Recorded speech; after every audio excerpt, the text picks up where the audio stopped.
birlikteyiz. Bu akşam yine Karpaz bölgesine geldik. Uzunca bir süre programın ilk zamanları Karpaz bölgesinden biraz uzak kaldık. Ama sonrasında o açığı kapatmak için daha sık bu taraflara gelmeye başladık. Bugün Ziyamet Köyü'ndeyiz. Ziyamet Köyü tabii kendi sorunlarını mutlaka konuşacağız. Bağlı olduğu belediye var. Yeni Erenköy Belediyesi ki sıkıntılarıyla yerel seçim öncesinde gündemde olan bir belediyemizdi.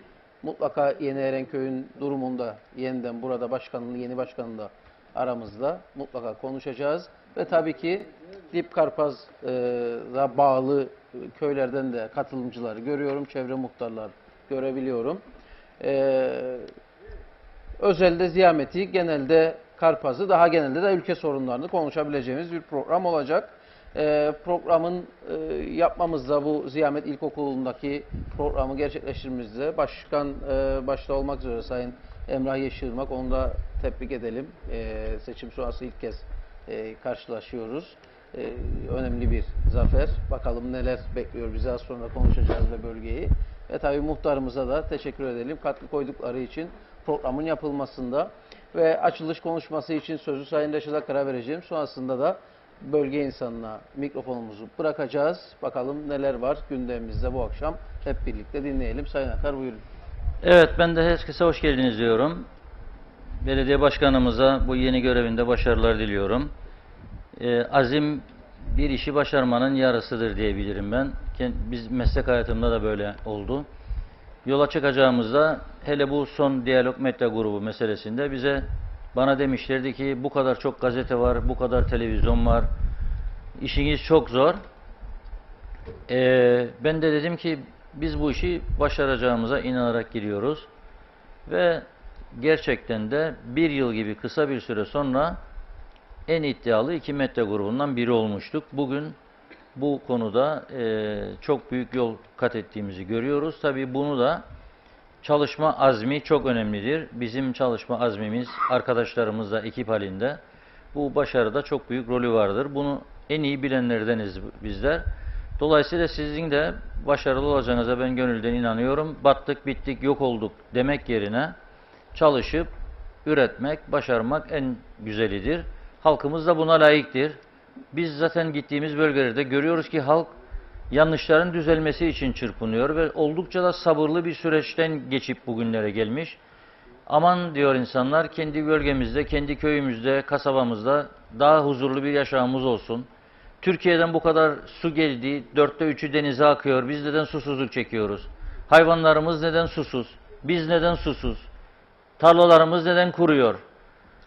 Bunlar el birliği olursa bu sorunlar çözülebilir. Bizim görevimizde İşraatın başındakilere, hükümet edenlere, belediye başkanlarına, hatta muhtarlara teşvik etmek, onları teşvik edici girişimlerde bulunmak, halkın görüşlerini yansıtmak ve sorunların daha hızlı bir şekilde çözümüne katkı koymaktır. Tabii diyeceksiniz ki bu kadar çok konuşuyoruz, bu kadar çok toplantılar, televizyon programları, halk meclisi, gazetede bu kadar yayınlar ama gene ülkede işler iyi gitmiyor, çok sorun var diyeceksiniz. O da bir gerçektir. Dövizdeki yükseliş tabii ki çok olumsuz etkiliyor ülkemizi. Bunun yanı sıra az önce de bahsettiğim gibi ayağımıza kadar gelen suyu zamanında hazırlık yapmadığımız için, ihmal ettiğimiz için görevlerimizi büyük bir kısmını denize dökmek çok büyük bir talihsizliktir. Ekonomik açıdan çok büyük bir kayıptır. O nedenle de evet sorunlar var, ciddi sorunlarımız var ama bu sorunları da çözmek zorundayız. Hiç kimse de gelip bizim için bu sorunları çözecek değildir. Bu bilinçle hareket edip hızlı bir şekilde toparlanmamız lazım. Ben hem buraya katılan konuklarımıza teşekkür ediyorum. Muhtarımıza, belediye başkanımıza, Sayın Bire Hamzaoğulları bizimle beraber her zamanki gibi. Komşu köylerin muhtarları da burada arkadaşlar. Onlara da hoş geldiniz diyorum. Ve iyi bir program olmasını diliyorum. Ekran başında bizi izleyenlere de buradan Ziyamet Köyü'nden, Kıbrıs'ın bir ucundan selam sevgilerimizi gönderiyorum. Hoş geldiniz. Evet, açılış için önce sözü bir muhtarımıza verelim. Bölge biraz kısaca bir bilgi versin bize. Sonra da belediye başkanımızdan daha geniş çaplı alırız tabii. En önce Sedat TV'sine teşekkür ediyoruz geldiğiniz için. Bizi gördünüz, geldiniz buraya. Bu bölgesi çok büyük sorunlar var. Yıllardan beri gelmiş geçmiş hükümetler bu o diye biz ayırt etmiyoruz. Hiçbir zaman ayırt etmedik. Ziyametin sorunu çok büyük. Mandara bölgemiz yok. Su sorunu bildiğiniz evet. gibi. Su sorunumuz var. Su sorunumuz dediğiniz gibi denize akıyor. Su ama şu anda bir susuzluk çekiyoruz. 3 güne bir su alıyoruz. Bizim yolumuz var, yol sorunumuz var, bu mezarlık yolumuz var. Yıllardan beri müracaat ediyoruz. Bugün, yarın devamlı aynı bu sorunları yaşıyoruz yani. Bir de bizim bağlarımız var aşağıda. Su projemiz var. Bir Hamzoğlu'na mücadele ediyoruz şu anda. Ha, olacak olmayacak onun da bilgimiz yoktur yani. İnşallah olur da bir ay yoluna bir teşekkür ederiz. Evet. Yani köyümüzün sorunu çok büyük. Bölgemiz zaten hayvancılıkla geçiniyor. Geçenlerde bundan bir ay önce bir hayvanlar köpek affedersiniz mandaralara girdi, parçaladı bütün hayvanları. Bir arkadaşımız 50 tane koyununu parçaladı. Tabii ki gittik İçişleri Bakanlığı'yla görüştük. Herhangi bir şey yok şu anda yani bir ümit yok. Böyle bir bütçe yokmuş, böyle bir şey. Bu insan devamlı bunlarla geçiniyor yani. Bir kişiydi, 4 kişiye bunu yaptı. 70 tane hayvan köyümüze parçalandı.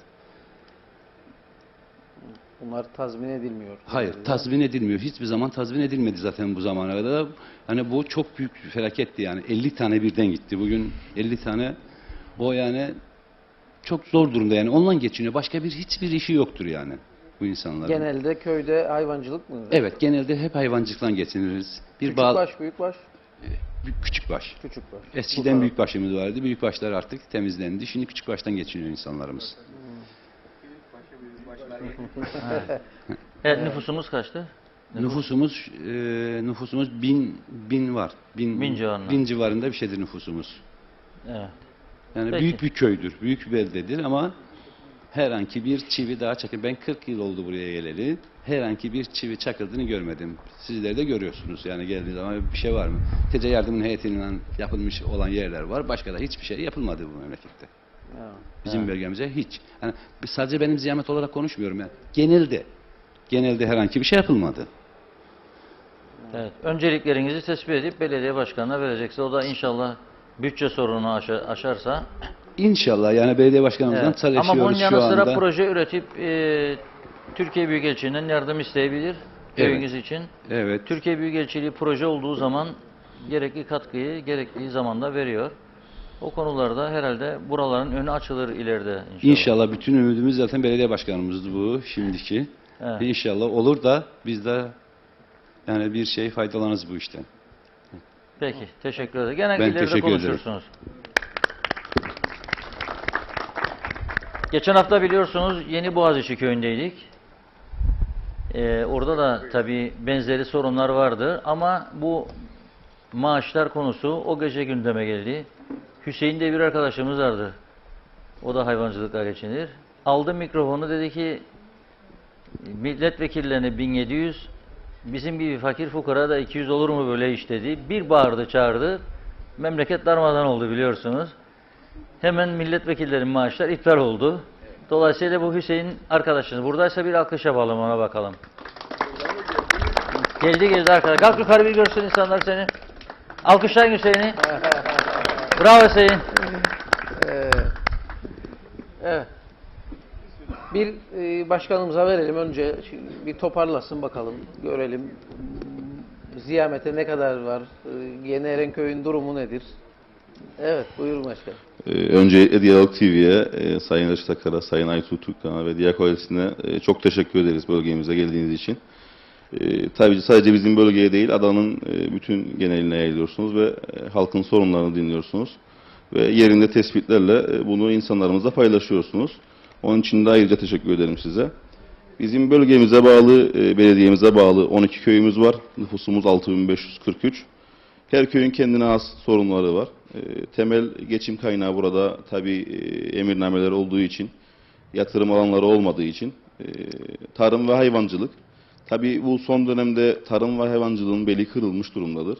Evet. Hem ekonominin kötüye gitmesi, dövizin artması, yem fiyatlarının artması Bu sebeplerden dolayı tarım ve hayvancılığın beli kırılmıştır. Şu anda tarım ve hayvancı çok zor durumda. Bunun yanında da hükümetin bu alanla ilgili, yani bu sektörlerle ilgili tam anlamıyla bir eylem planı yok. Dolayısıyla da bu insanlarımızın, bu sektörle uğraşan insanlarımıza devletin sahip çıkması lazım. Yani hükmedenlerin, siyasilerin sahip çıkması lazım. Gerekirse bu tarım ve hayvancılıkla uğraşan vatandaşlarımızı kategorilere ayırarak en azından akaryakıt fiyatlarını ve yem fiyatlarını aşağı çekmesini gerektiğini düşünüyorum ben. Şahsi fikrim.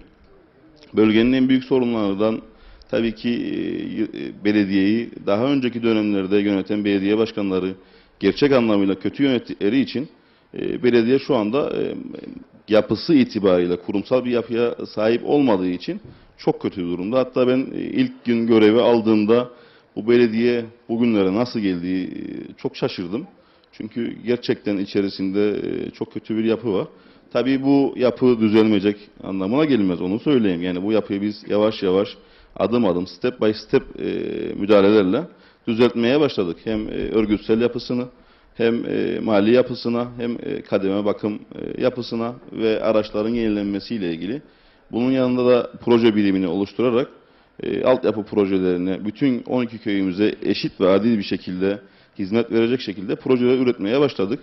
Burada tabii Türkiye'den gelen firmalarımız var. Onlara da işbirliği içerisine girerek acil ve elzem olan yerlere müdahalelerimizi yapmaya başladık. Tabii şu anda Kalkınma ve Ekonomik İşbirliği Ofisimiz, Türkiye Cumhuriyeti ve destekli finansör kaynaklı ofisimiz şu an altyapı belediyeleri altyapı anlamında projeleri açtı.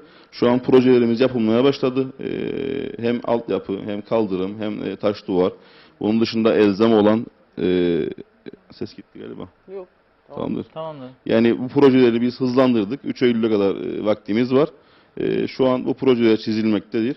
Tabii her köyün ciddi sıkıntıları var. Mesela bu köy Ziyamet Köyü ile ilgili. Burası aynı zamanda benim kendi köyüm.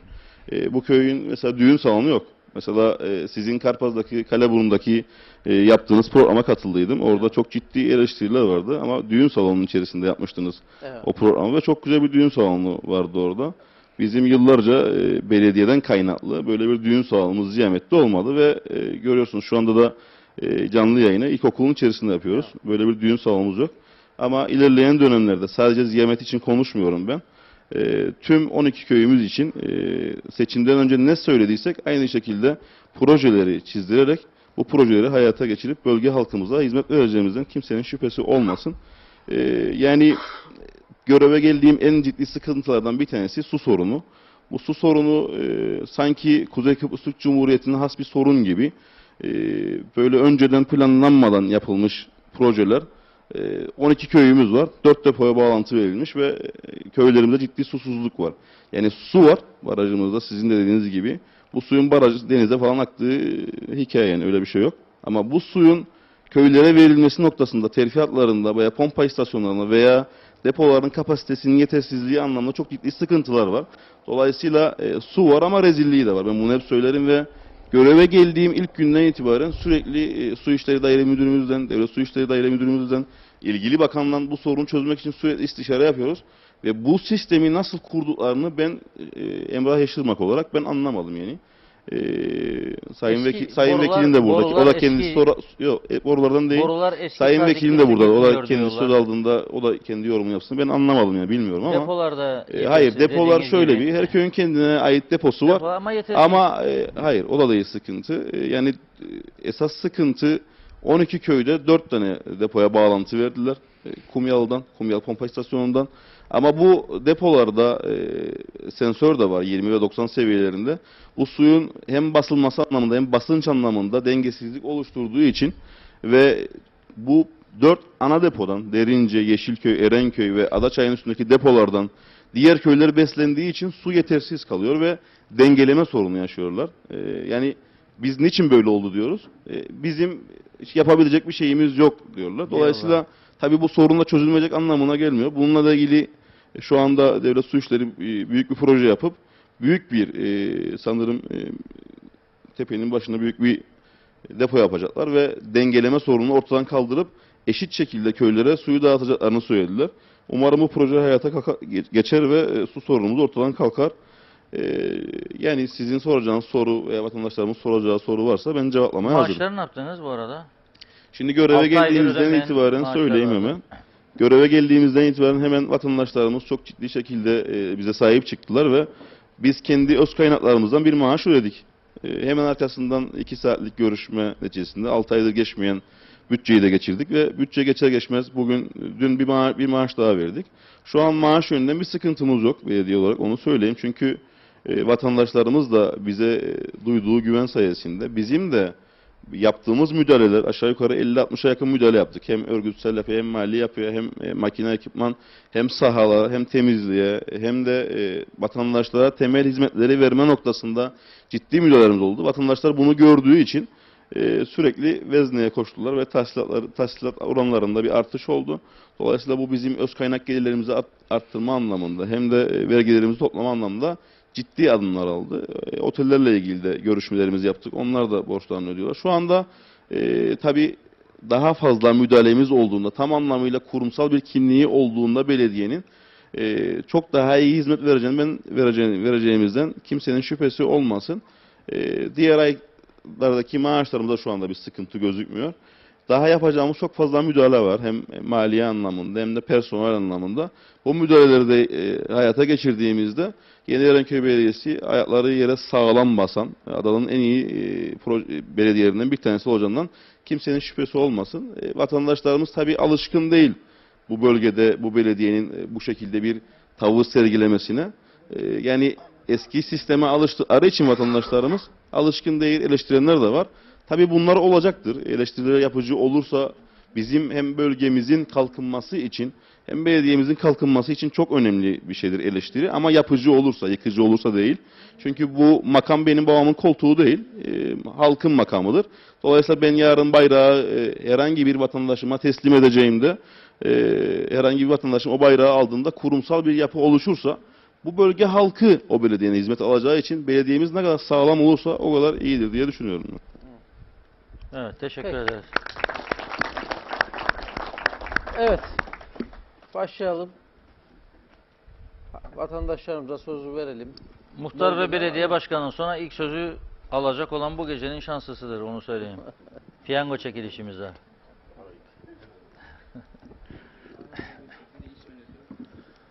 Adım Mehmet Yavuz. Ziyamet köylüyüm. Hoş geldin. Benim konuşacağım hiçbir partinin aleyhinde veya lehinde değil. Vatandaş Mehmet Yavuz olarak konuşacağım.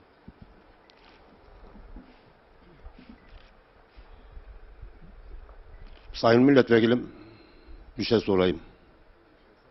Bilay Bey. Bak bana ya. Bak korkma Şimdi- ya, bak korkma diyor. Hal yasası çıkarmak için. Ha. Yavuz benim meslektaşım. Meslektaşımız yıllarca Ha, beraber öyle. şoförlük yaptık. Çok iyi. Hal yasası çıkarmak için dövize ihtiyaç var mı? Yoktur.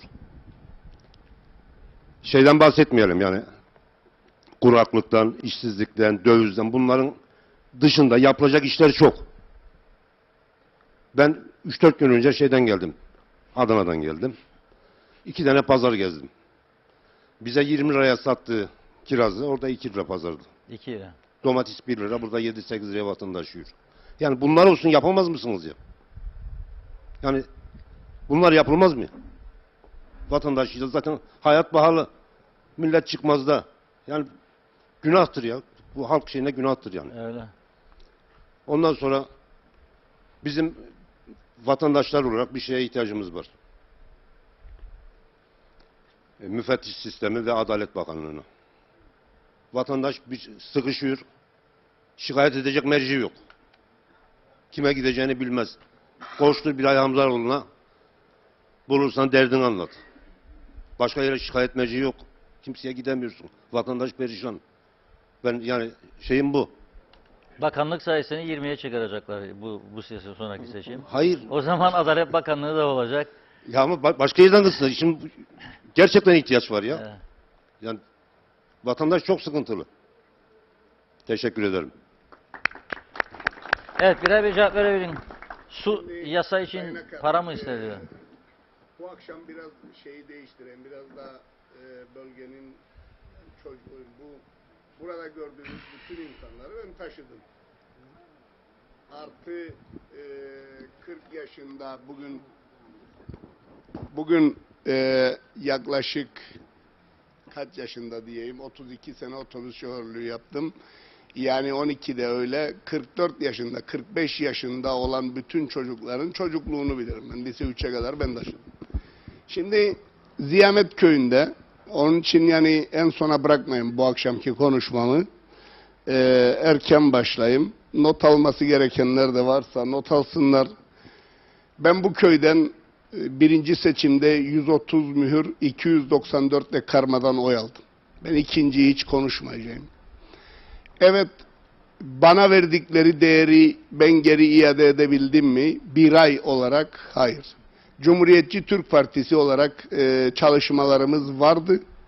Ancak 2 yıl iktidarda kaldığımız için ve bazı işleri toparlayamadığımızdan dolayı biz bazı konularda başarılı olamadık.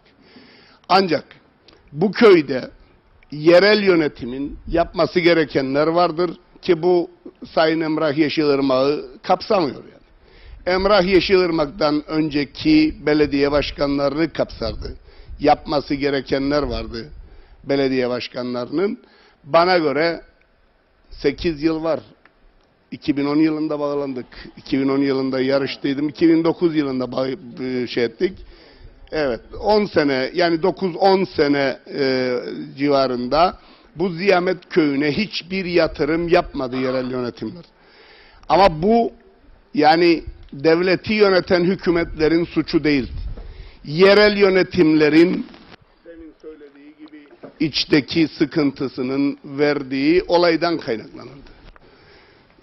Dolayısıyla burada sıralamak gerekirse önce geçen programda bize arkadaşım biri saldırdıydı. Tütün dedi. Evet, biz de tütün diktik. Ben de kendim tütün dikenlerdenim yani. İpliğin üzerine dikenlerdenim. Tütün Suriye Savaşı'ndan sonra bizim 10 yıllık stokumuzun bitmesine sebep oldu. Ve Ali Yakuş bana dedi ki, Bebiray, biz 10 yıldan beridir ekim yapmadığımız için tohumlarımız çimlenmemektedir. Dolayısıyla buna bir çözüm bulalım. Ben Başbakan'la ve Tarım Bakanı o günün şartlarında Önder Sennaroğlu ile bunları görüştürdüm. 5 kilo tohum tütünüyle de bu işe başlayabileceklerinin altını çizdilerdi. Aradan 1,5-2 ay geçmesine rağmen Sayın Sennaroğlu tütün konusunda hiçbir iş yapmadıydı. Ve ben aradım daire müdürünü ve dedim ki bize Türkiye'de tütünü nerede bulabileceğimizi söyle, tohumu nerede bulabileceğimizi söyle, nereye getirebileceklerini söyle, ben tırcı arkadaşlarıma bu 5 kilo tütünü getirteceğim. Ve öyle yaptık, ben 5 kilo tütünü getirttim ve Ali Yakuş Bey'e teslim ettim ve o günden sonra da bir açılış yeniden tütüne yönelik bir çalışma yapılmıştır ve eğer eskiden teslim edenler kadar, edilebilenler kadar eğer edilebilirse bir ev parası dahi çıkarabileceğinin altını çizmişti Ali Yakuş. Ali Yakuş oradadır. Dolayısıyla o devam etsin. Bu gördüğünüz okul, Ziyamet İlkokulu, 8 köyün ilkokulu, 294 öğrenci gelir buraya Sayın Akar. Ve biz bu sol tarafta, bu binanın arka kısmında çok güzel bir yer var, futbol sahası olarak kullanılır. Biz buraya bir halı saha projesi için 2015 yılında hareket ettik, başlattık. Şu anda da elimizde projesi bulunmaktadır. Ve yeniden bu konuyla ilgili çalışmalarımız da bulunmaktadır. Ve yeniden hesaplandırılmıştır. Tabii ki çalışkan bir belediye başkanı, İnşallah önüne takoz koymazlar, koyarlarsa bile geçmeye çalışır. Bunları yerel yönetimlerin takip etmesi gerekir. Ve dolayısıyla tabii bu senenin içinde bu halı sahayı yapmaktır. Yani hedefimiz. İnşallah bunu gerçekleştiririz. Buradaki amacımız sabahtan öğlene kadar çocuklarımızın bu yeşilliğin içinde, bu güzelliğin içinde spor yapması, eğitim yapması, geri kalan öğleden sonraki zamanda da okul aile birliğinin buradaki halı sahayı satarak, para kazanarak okul aile birliğine ve okula, Ziyamet İlkokulu'na katkı koyabilmesidir. Bunu benim Kurtuluş İlkokulu'nda teyzem uygulamıştı. Oralarda müdürdü. Yine benim bugünlerde, daha doğrusu 2018 yılında yeniden seçilim arkasında bir bağlar projesi hikayesi ortaya attık. İsteseydik bireysel hareket ederdik ve sadece Yakup Erdem'in tarlasına bağlatırdık bu suyu. Yani elektriği bağlatırdık, daha doğrusu suyu değil. Bunun maliyeti 15.000 TL civarlarındadır. Tarım Bakanlığı her kuya 10.000 TL katkı yapmaktadır. Dolayısıyla geri kalan parayla da bu işi halledebilirdi. Biz de bunu yapmadık. Sayın Muhtarıma bunun projesini çizdirdik. Projesini çizdirdikten sonra KOBİGEM'le görüştük. Ebru Hanım'la görüştük. Sonra muhtara ve Yakup Erdem'e devrettim. Daha o zamanlar yani belediye başkanlığı yoktu. Yani kimse belediye başkanlığı atladık da gittik hikayesiyle bunları da yorumlamasın. Bunlar benim geçmişten düşüncelerim idi. Yine ikinci bir proje. Bu Ziyamet Köyü'nün girişinde viraja gelmeden büyük tabelanın karşısında bir tepe var. O tepenin üstüne büyük bir su deposu. Neden öyle bir şeye gerek var? Çünkü Ziyamet köyüne ait tarlalarda, ovaların içinde 2 tane sondajı yapılmış kuyu var. Bunlar denenmiştir. Dolayısıyla oradan bu sular şeye bağlanarak, büyük depoya bağlanarak oradan sulama projesi adı altında yine Ziyamet köy halkına hizmet getirebilir düşüncesindeyim. Tabii burada arkadaşların dediği gibi, hem muhtarın hem de belediye başkanımızın dediği gibi burada yerel yönetim hiç hizmet getirmedi. Burada bir kilise var Sayın Akar. Keşke gündüz gelseydiniz, size gösterseydim de çekeydiniz. Kilisenin etrafında satış yerleri vardır. Yani pazar günleri hem ayin yaparlardı hem de oradaki o küçük pazar yerciğinde alışveriş yapılırdı, satış yapılırdı, yetiştirdikleri şeyleri satarlardı. Tabii yıllarca bu ihmal edilmiştir. Yine kilisenin karşısında çok eskiden kalma kemerli bir mahallemiz var. Bu gelecekte turistlere açılabilir. Buna bir meydan projesi eklenebilir. Dolayısıyla bu arada işte Ziyamet yolları yine yerel yönetimin yapması gerekenler. Mezarlık yolunda yol namına bir şey yok. Ben yıllarca bu hattı işleyen bir insanım. 32 yıl otobüs şoförlüğü yapan insanım. Yine burada bir futbol sahası vardı. Bu futbol sahasının üstünde, etrafında, yanında hiçbir şey yoktur. Ama bu köyün düğün salonu da yoktur. Ağıllar ve Konutlar Bölgesi seçime Ramakkala Ulusal Birlik Partisi uçtu, geldi ve dedi ki ben sosyal konut arazisi dağıtıyorum. Dağıttı da ama nerede dağıttı ben bilmiyorum.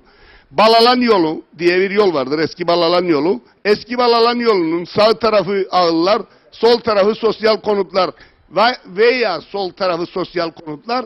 Yerel yönetimde bana göre şimdi bunun projesini daha iyi çizmesi gerekir, daha iyi yapması gerekir. Çünkü eğer sağ tarafını ağıllar projesi olarak yaparsanız ağıllar köyün ortasında kalacaktır gelecekte diye düşünmekteyim. Dolayısıyla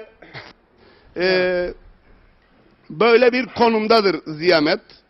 Bunun yanında CTP olarak biz aslında halkımızdan çok da şikayetçi değiliz. Biz yerel yönetimi bu bölgede 1980 oyla aldık.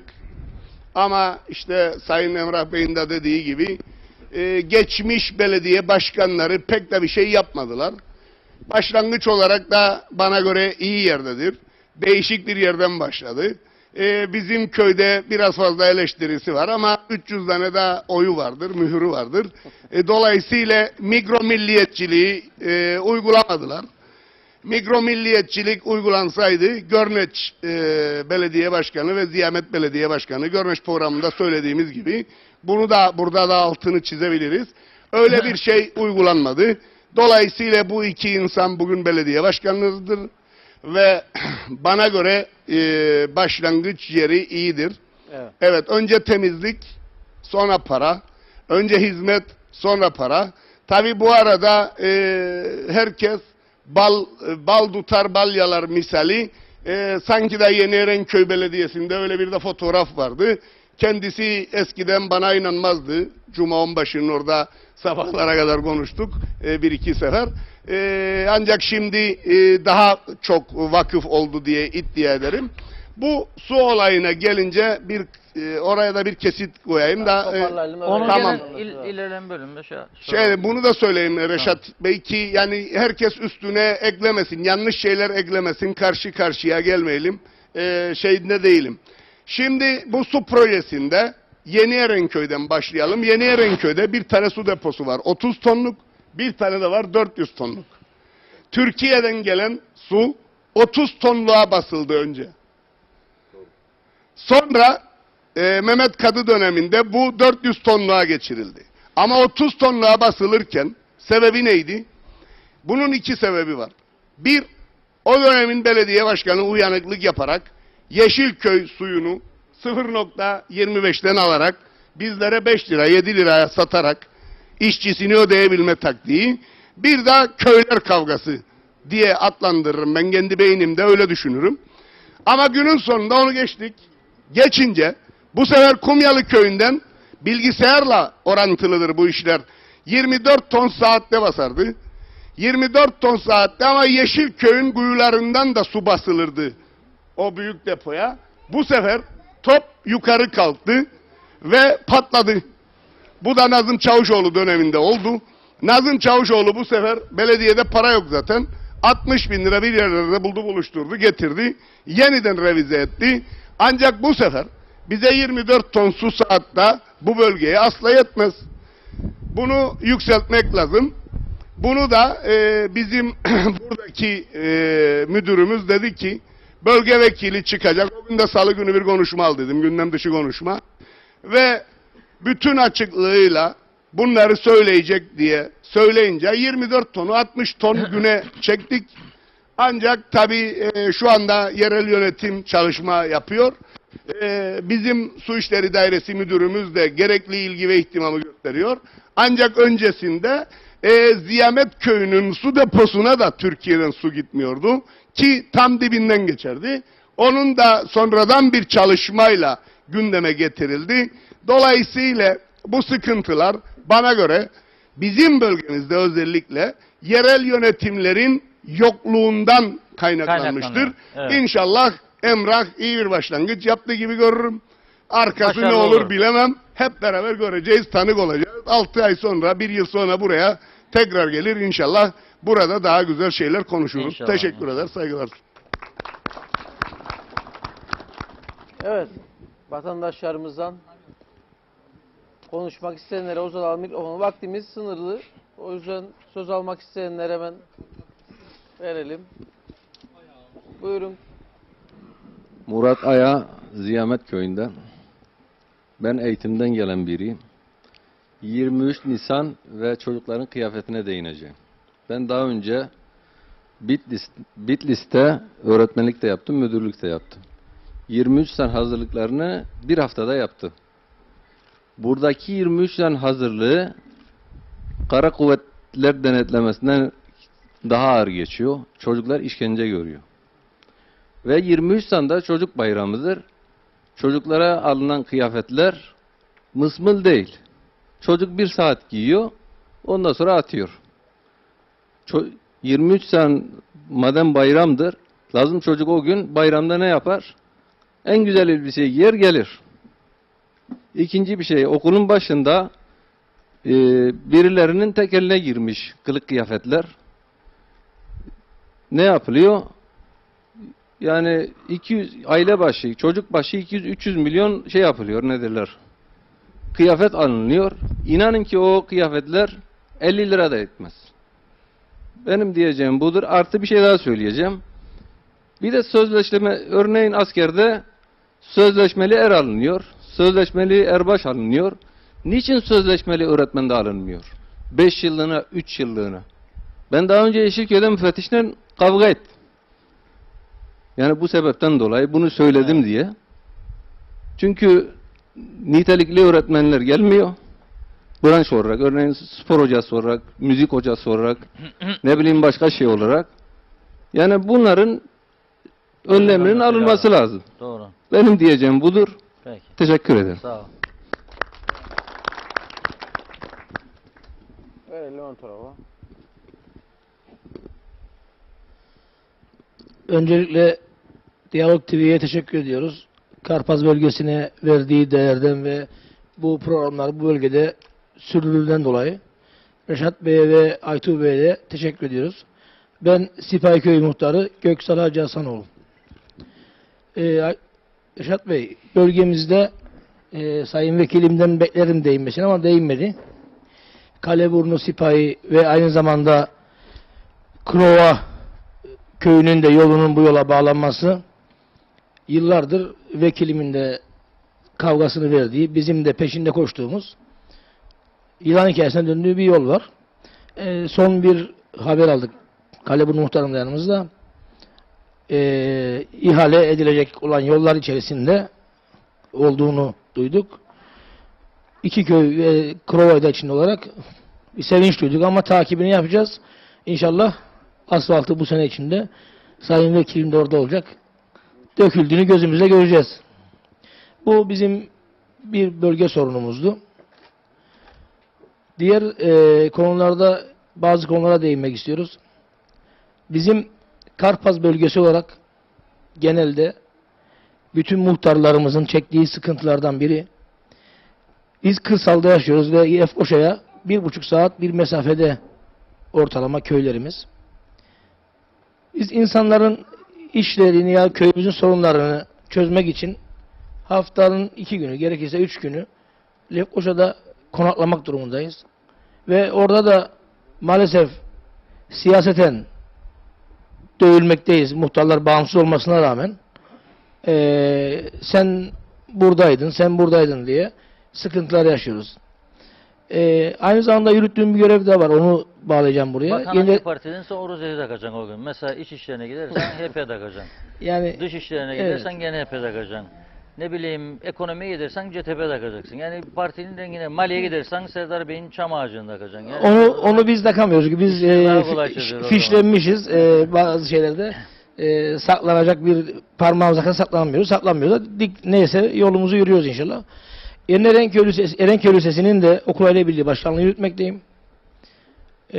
Bir ay abimizden iyi hizmetler 10 yıl yürüttü. Hemen ondan devralmadık ama onun da katkılarından yola çıkarak Milli Eğitim Bakanlığımızdan bir proje talep ettik. Ve sadece bu projeyi talep ettik. Dedik ki Karpaz'ın 14 köye hitap eden lisesi olarak ve 650 öğrencisi bulunan bir lise. Biz sizden sadece bu projeyi yapmanızı istiyoruz ve bize söylenilen kaynağımızın bulunamadığı, kaynak üretemedikleri, kamera sistemi istedik ve okulumuzun çevre duvarının güvenli olmadığı, kendi kendine yıkıldığını, artık ömrünün dolduğunu ve bunun güçlendirilip üstten de tellenmesi konusunda katkı istedik. 130 bin lira bir maliyet keşif raporu yaptık. Tabii bu daha aşağılara çekilebilecek bir miktar. Ve maalesef bakanımızın çok sıcak bakmasına rağmen, ilgilenmesine rağmen devletimizde 130 bin lirayı verecek kaynağımız yok. 130 bin. Evet. 650 kişilik bir okula 130 bin TL'yi de vazgeçtik. Bir kısmını biz başka kaynaklardan bulduk.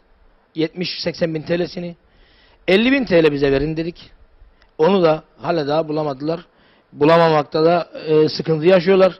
Bulamayacaklarını da söylüyorlar. 50 bin TL, 130 bin değil, 50 bin TL'yi şu anda devletimiz 650 kişilik kırsalda ve 14 köye hitap eden bir okulumuza maalesef ayıramıyorlar. Biz bunun üzüntüsünü yaşıyoruz ve sonrasında da sendikacılık yapmış insanlar, sendikadan gelmiş insanlar ve her türlü eğitime yatırım yapılmadığını söylüyorlar. Biz de bu eğitime 50 bin TL Erenköy Lisesi'ne verilmemesi çok zor mu diye sormak istiyorum sizler aracılığıyla.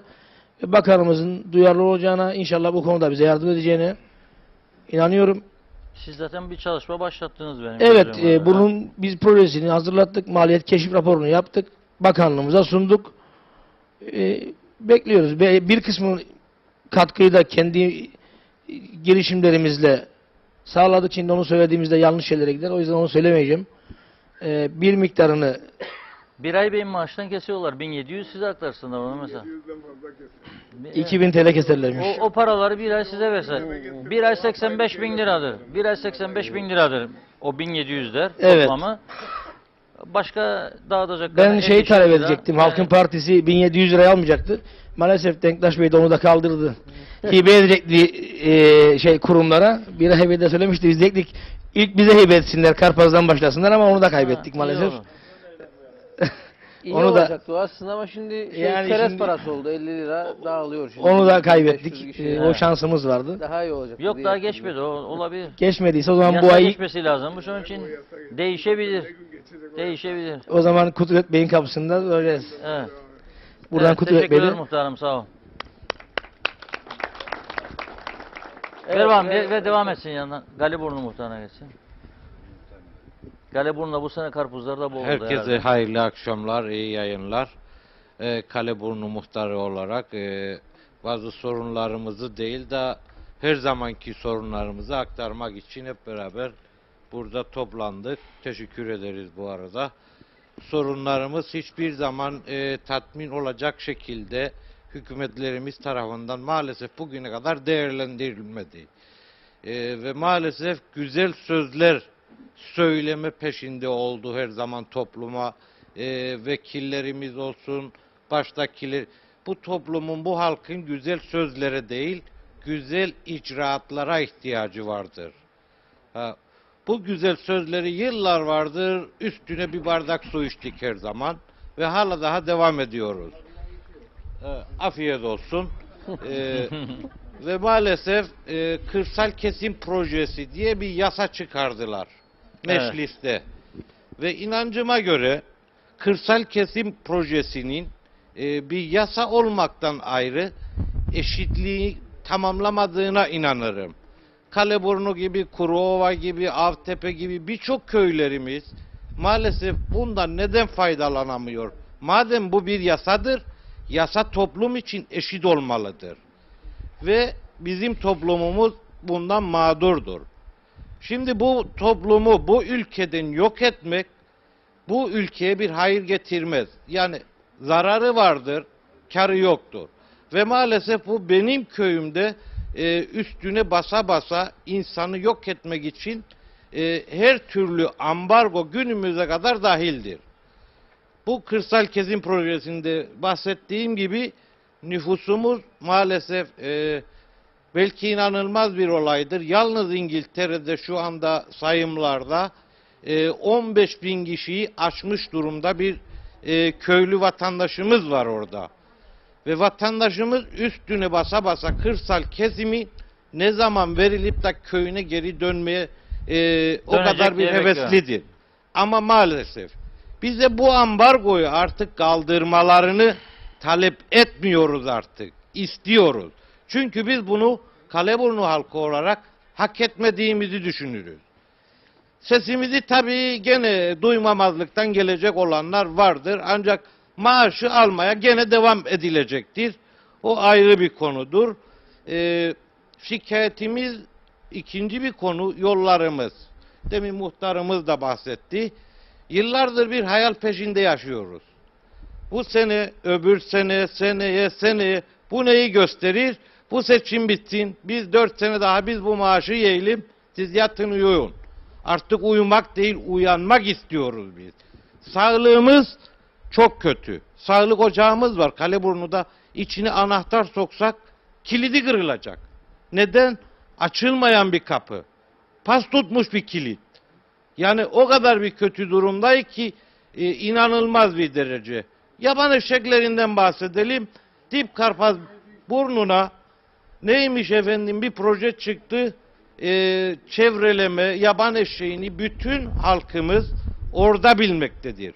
Ama maalesef öyle değildir. Bunu bu ülkede Güzelyurt'taki arkadaşımız bu programda bu olmuş Karpaz bölgesinde diye öyle biliniyor.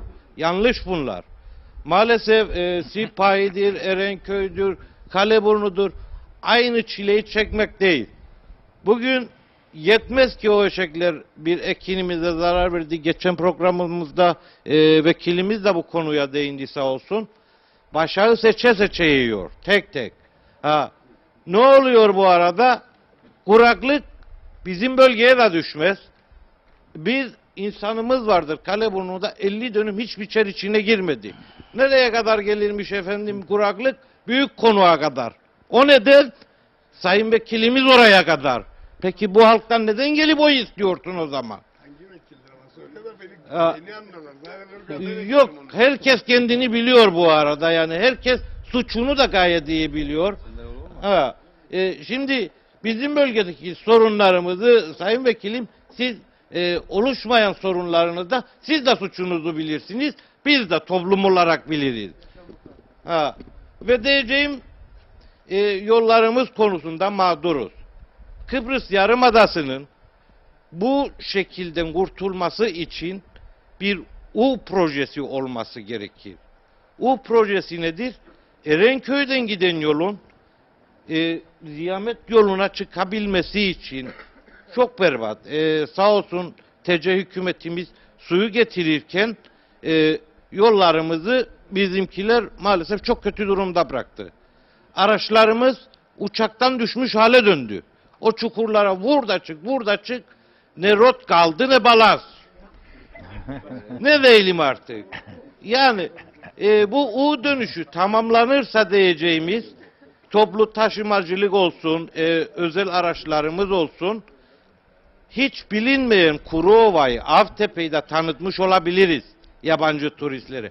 Ancak bu altyapının olması şartıyla, yollarımızın bitmesi şartıyla. Bir de Avtepe Festivali. Hiçbir şikayetimiz yok Allah'a şükür. Gayet şenlik güzel. Yalnız hazır belediye başkanımı da burada bulmuşken yıllardır ben bunun şikayetini yapıyorum.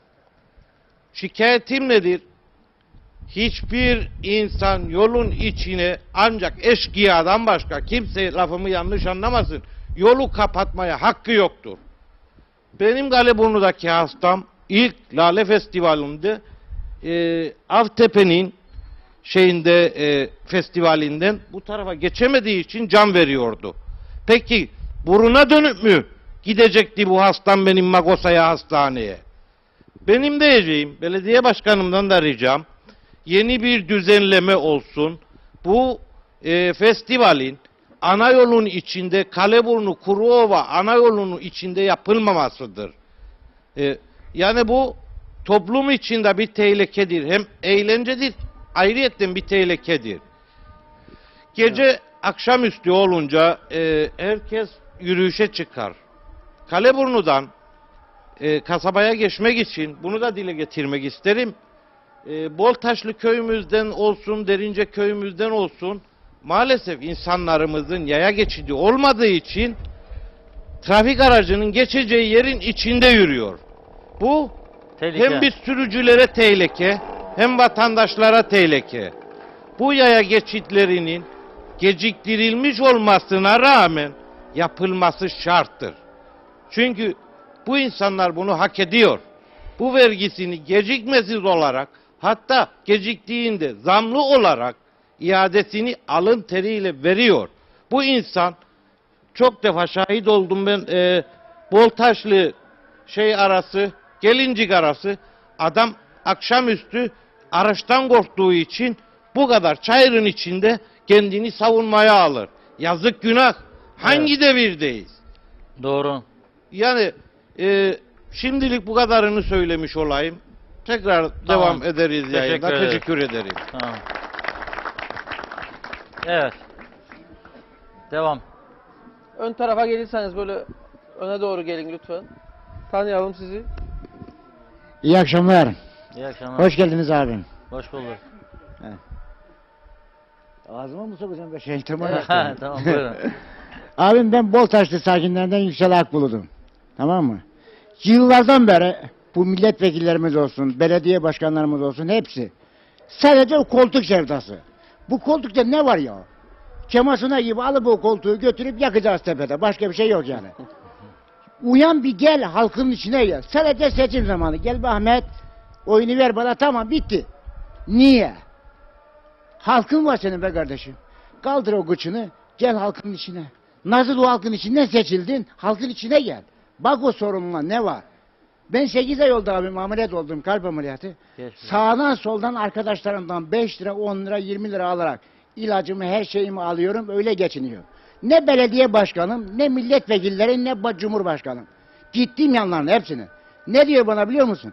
Sen diyor 8. ayda diyor sigortan bitmeseydi diyor, 10. ayda bitseydi diyor, hemen emekli yapardık seni. Ya abi dedim, 8. ayda bitmedi, 10. ayda bitti. Ne diyecektin bana dedim, 7. ayda bitseydi. Niye bu yalanları süründürüyorsun? Haklısın. Böyle bir devlet mi olur abim ya? Lütfen buna bir el atalım. Artık halkımız var diyebilelim yani. İşte mikrofon Halksız size onun insan için. olmaz. Hayırlı akşamlar dilerim. Sağ ol. Hoş geldiniz derim tekrar. Sağ ol, sağ ol. Evet, bu genç arkadaşımız var burada. Bak burada hemen. Merhabalar.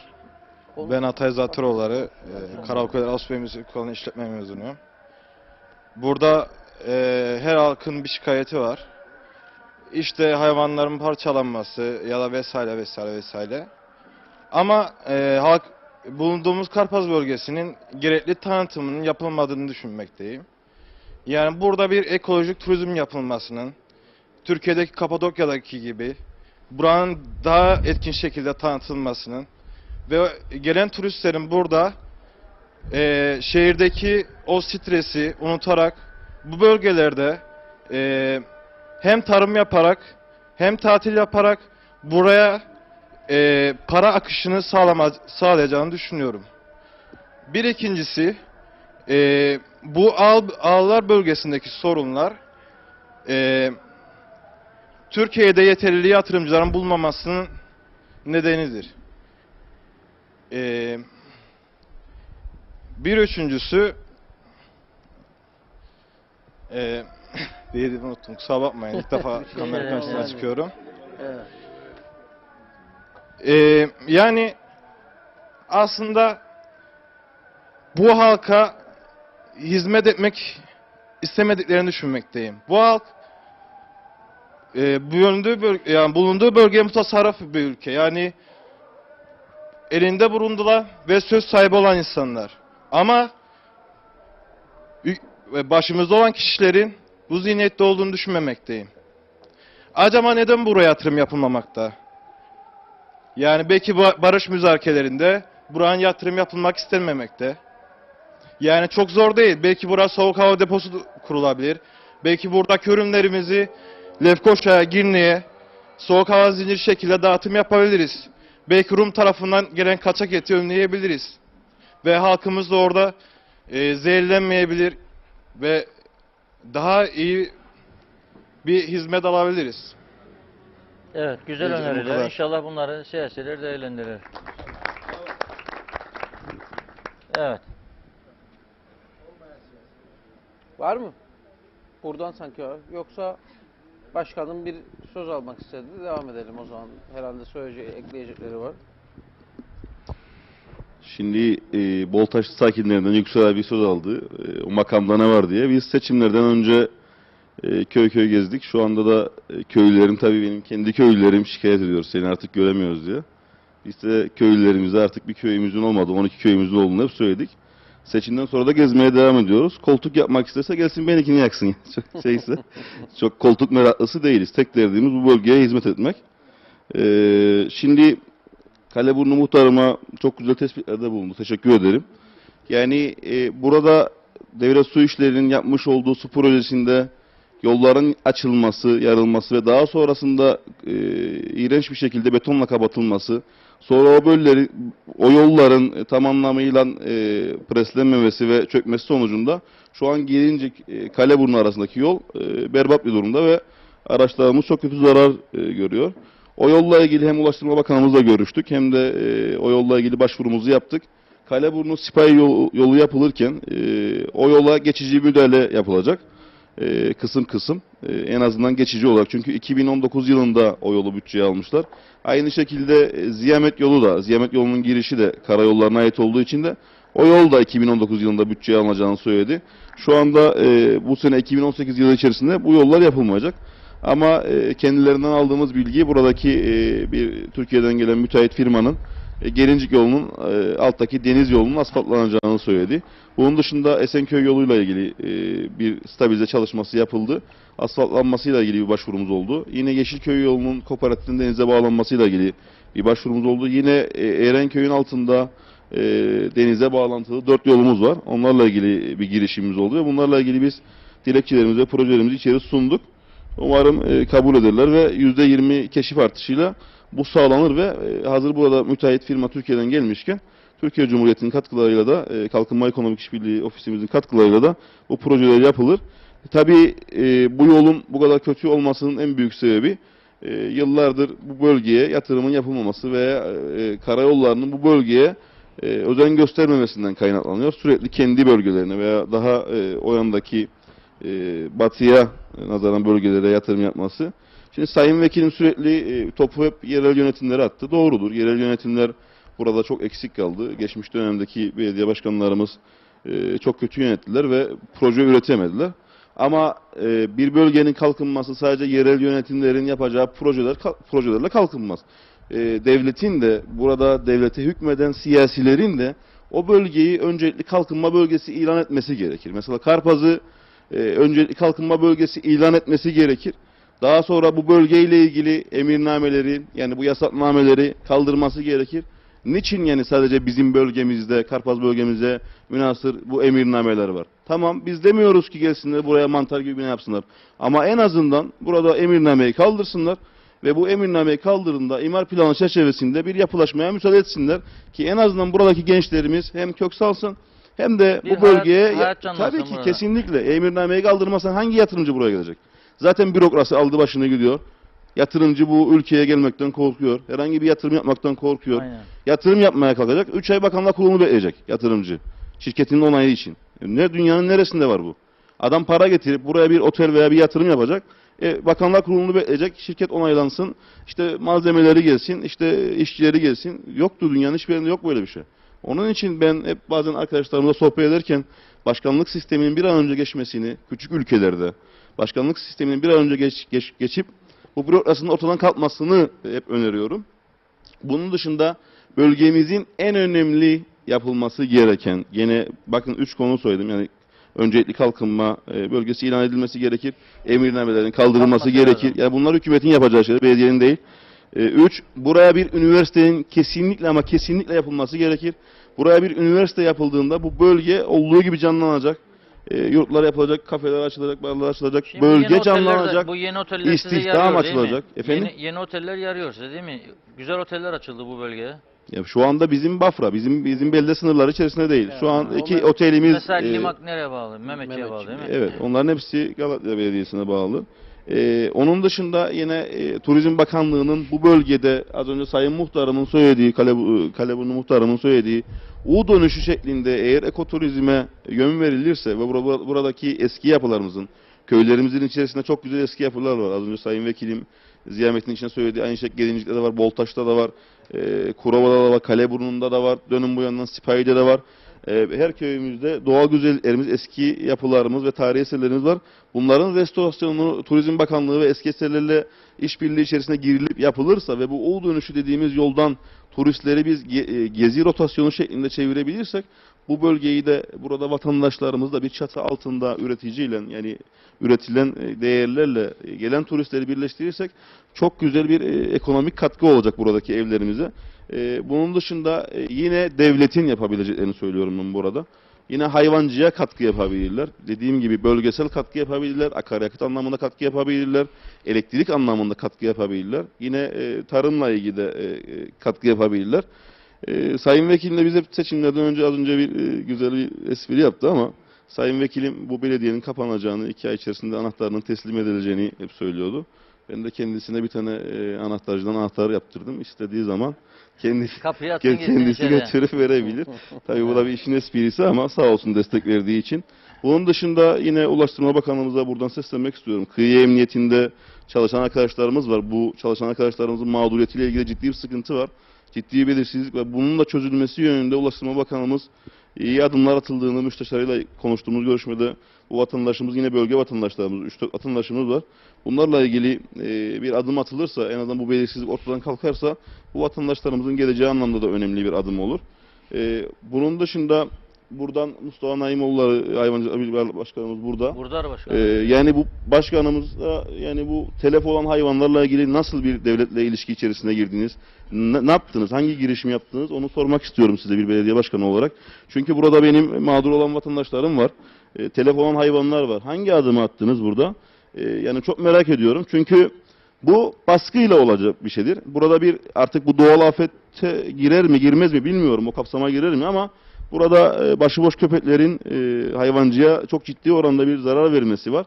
Bununla ilgili ben Sayın Bakan'la görüştüm. En azından bunu hane halkına yardım şeklinde belki o bütçeden ödenebileceğini söyledi.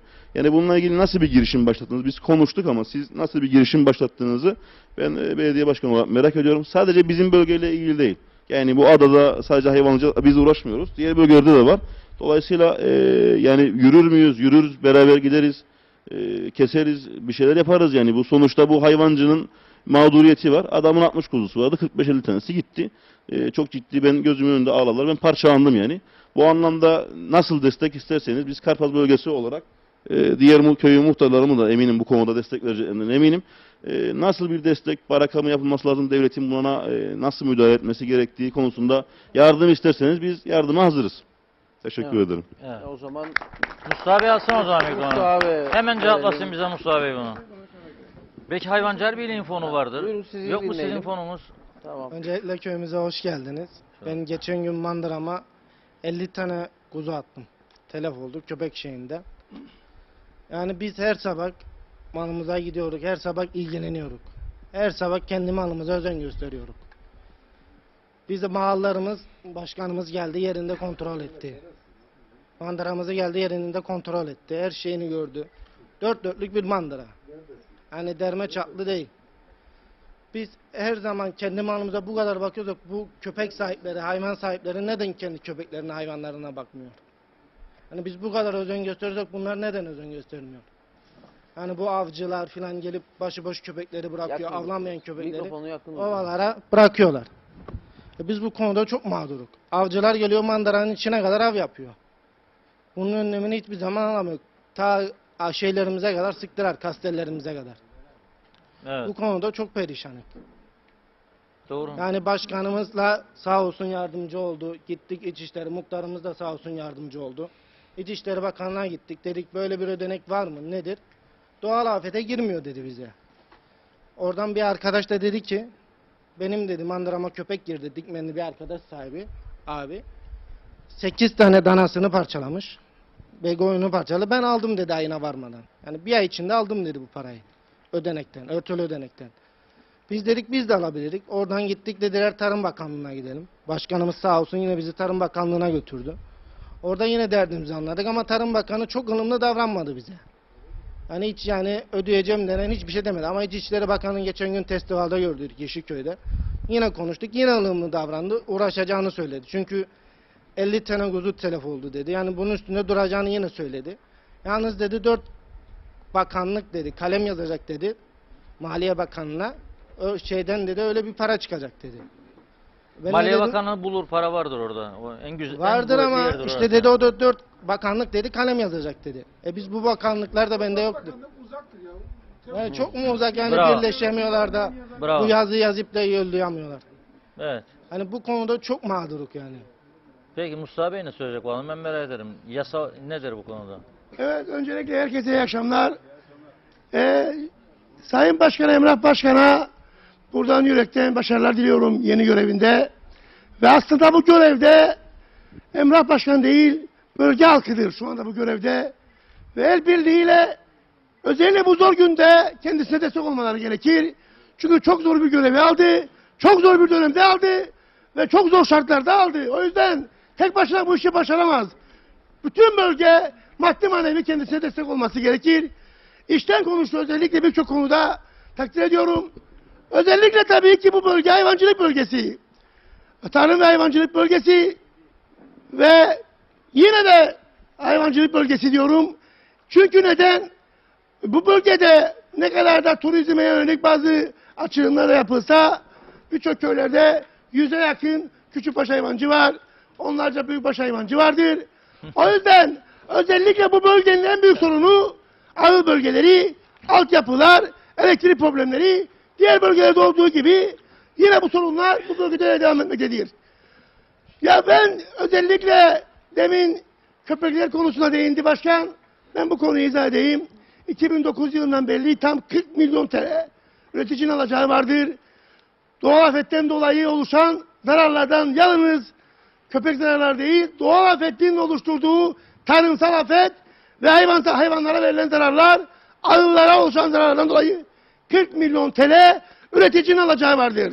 Neden 2009 yılından beri ödenmedi? Bu kaleme hiçbir dönemde para konmadı. 2009 yılından beri defalarca dilekçe yazdık.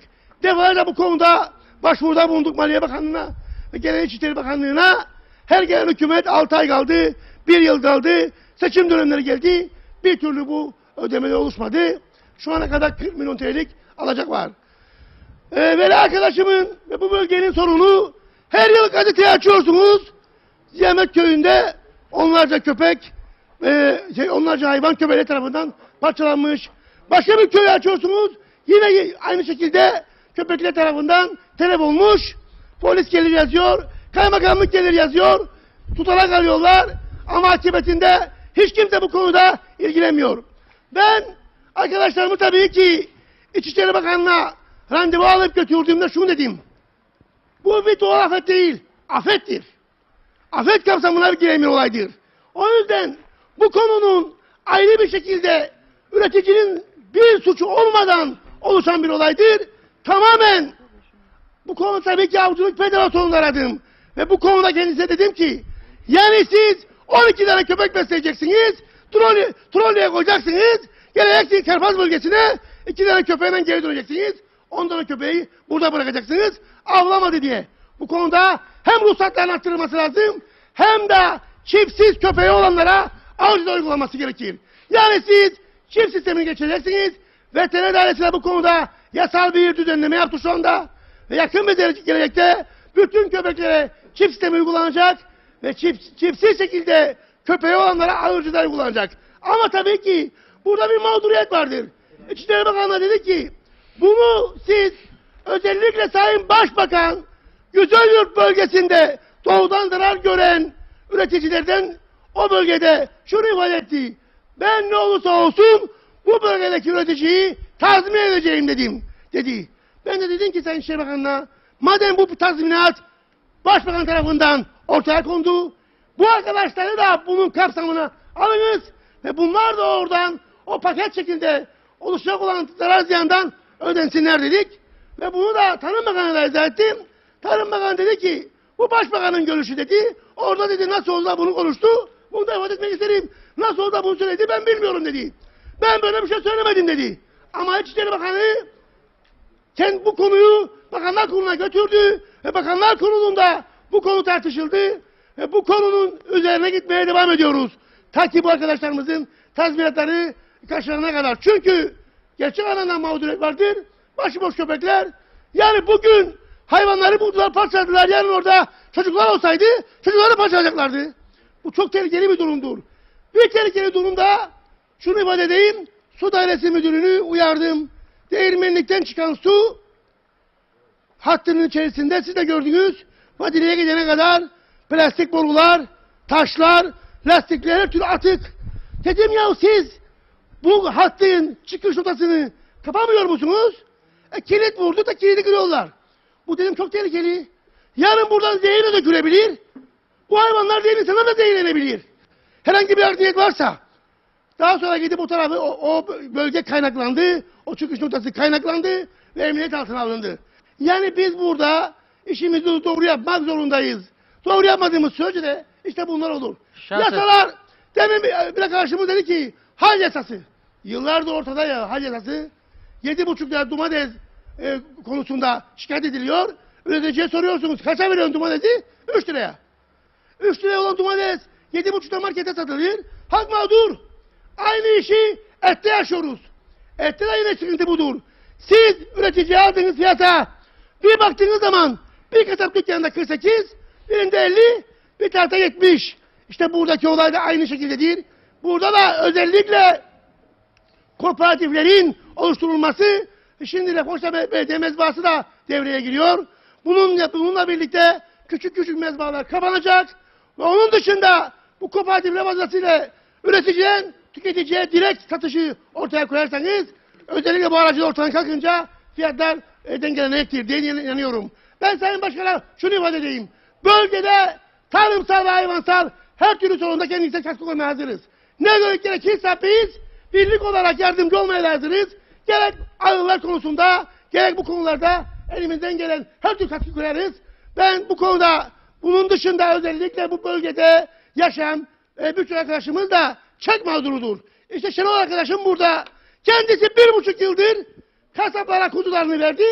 1,5 yıldır parasını alamadı. Bunun gibi yüzlerce üretici vardır. Ben 2014 yılından beri mahkemede gidip geliyorum. Her gün ifade veriyorum. 2014 yılında biri çıktı. 2 milyon TL hayvancıyı dolandırdı. Ve çekleri bozulmadı. Akıbetinde ara emri aldık. 7 dönüm 2 evlek Girne'de bir araziye 4 yıldır gidip gelip mahkemeye hayvancı haklarını aramaya çalışıyoruz.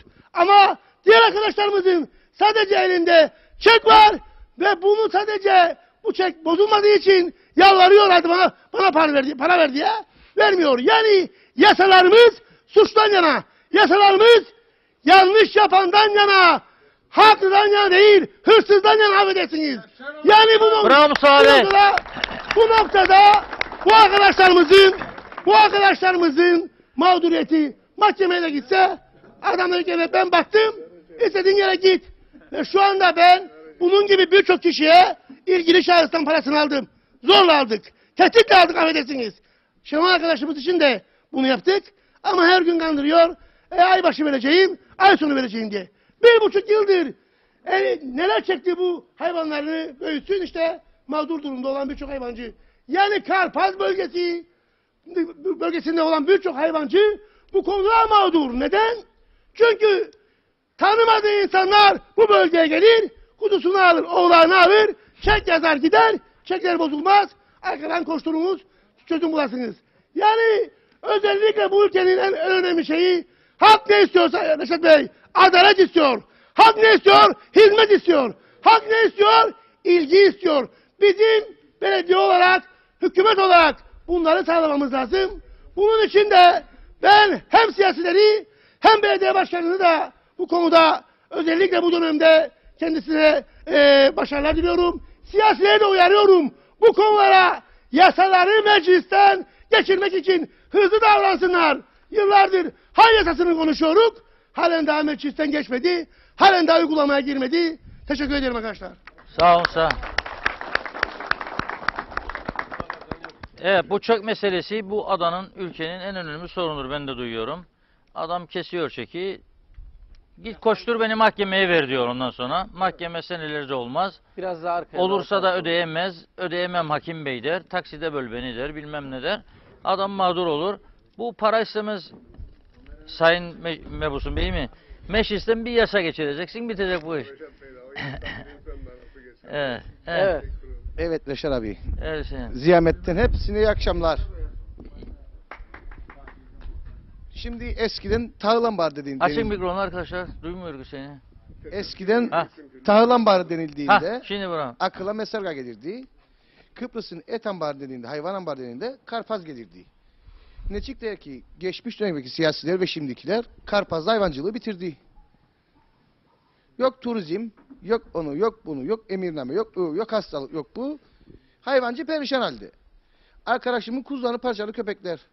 Ben inanırım ki bu arkadaş bu kuzular tazmin edilemeyecek.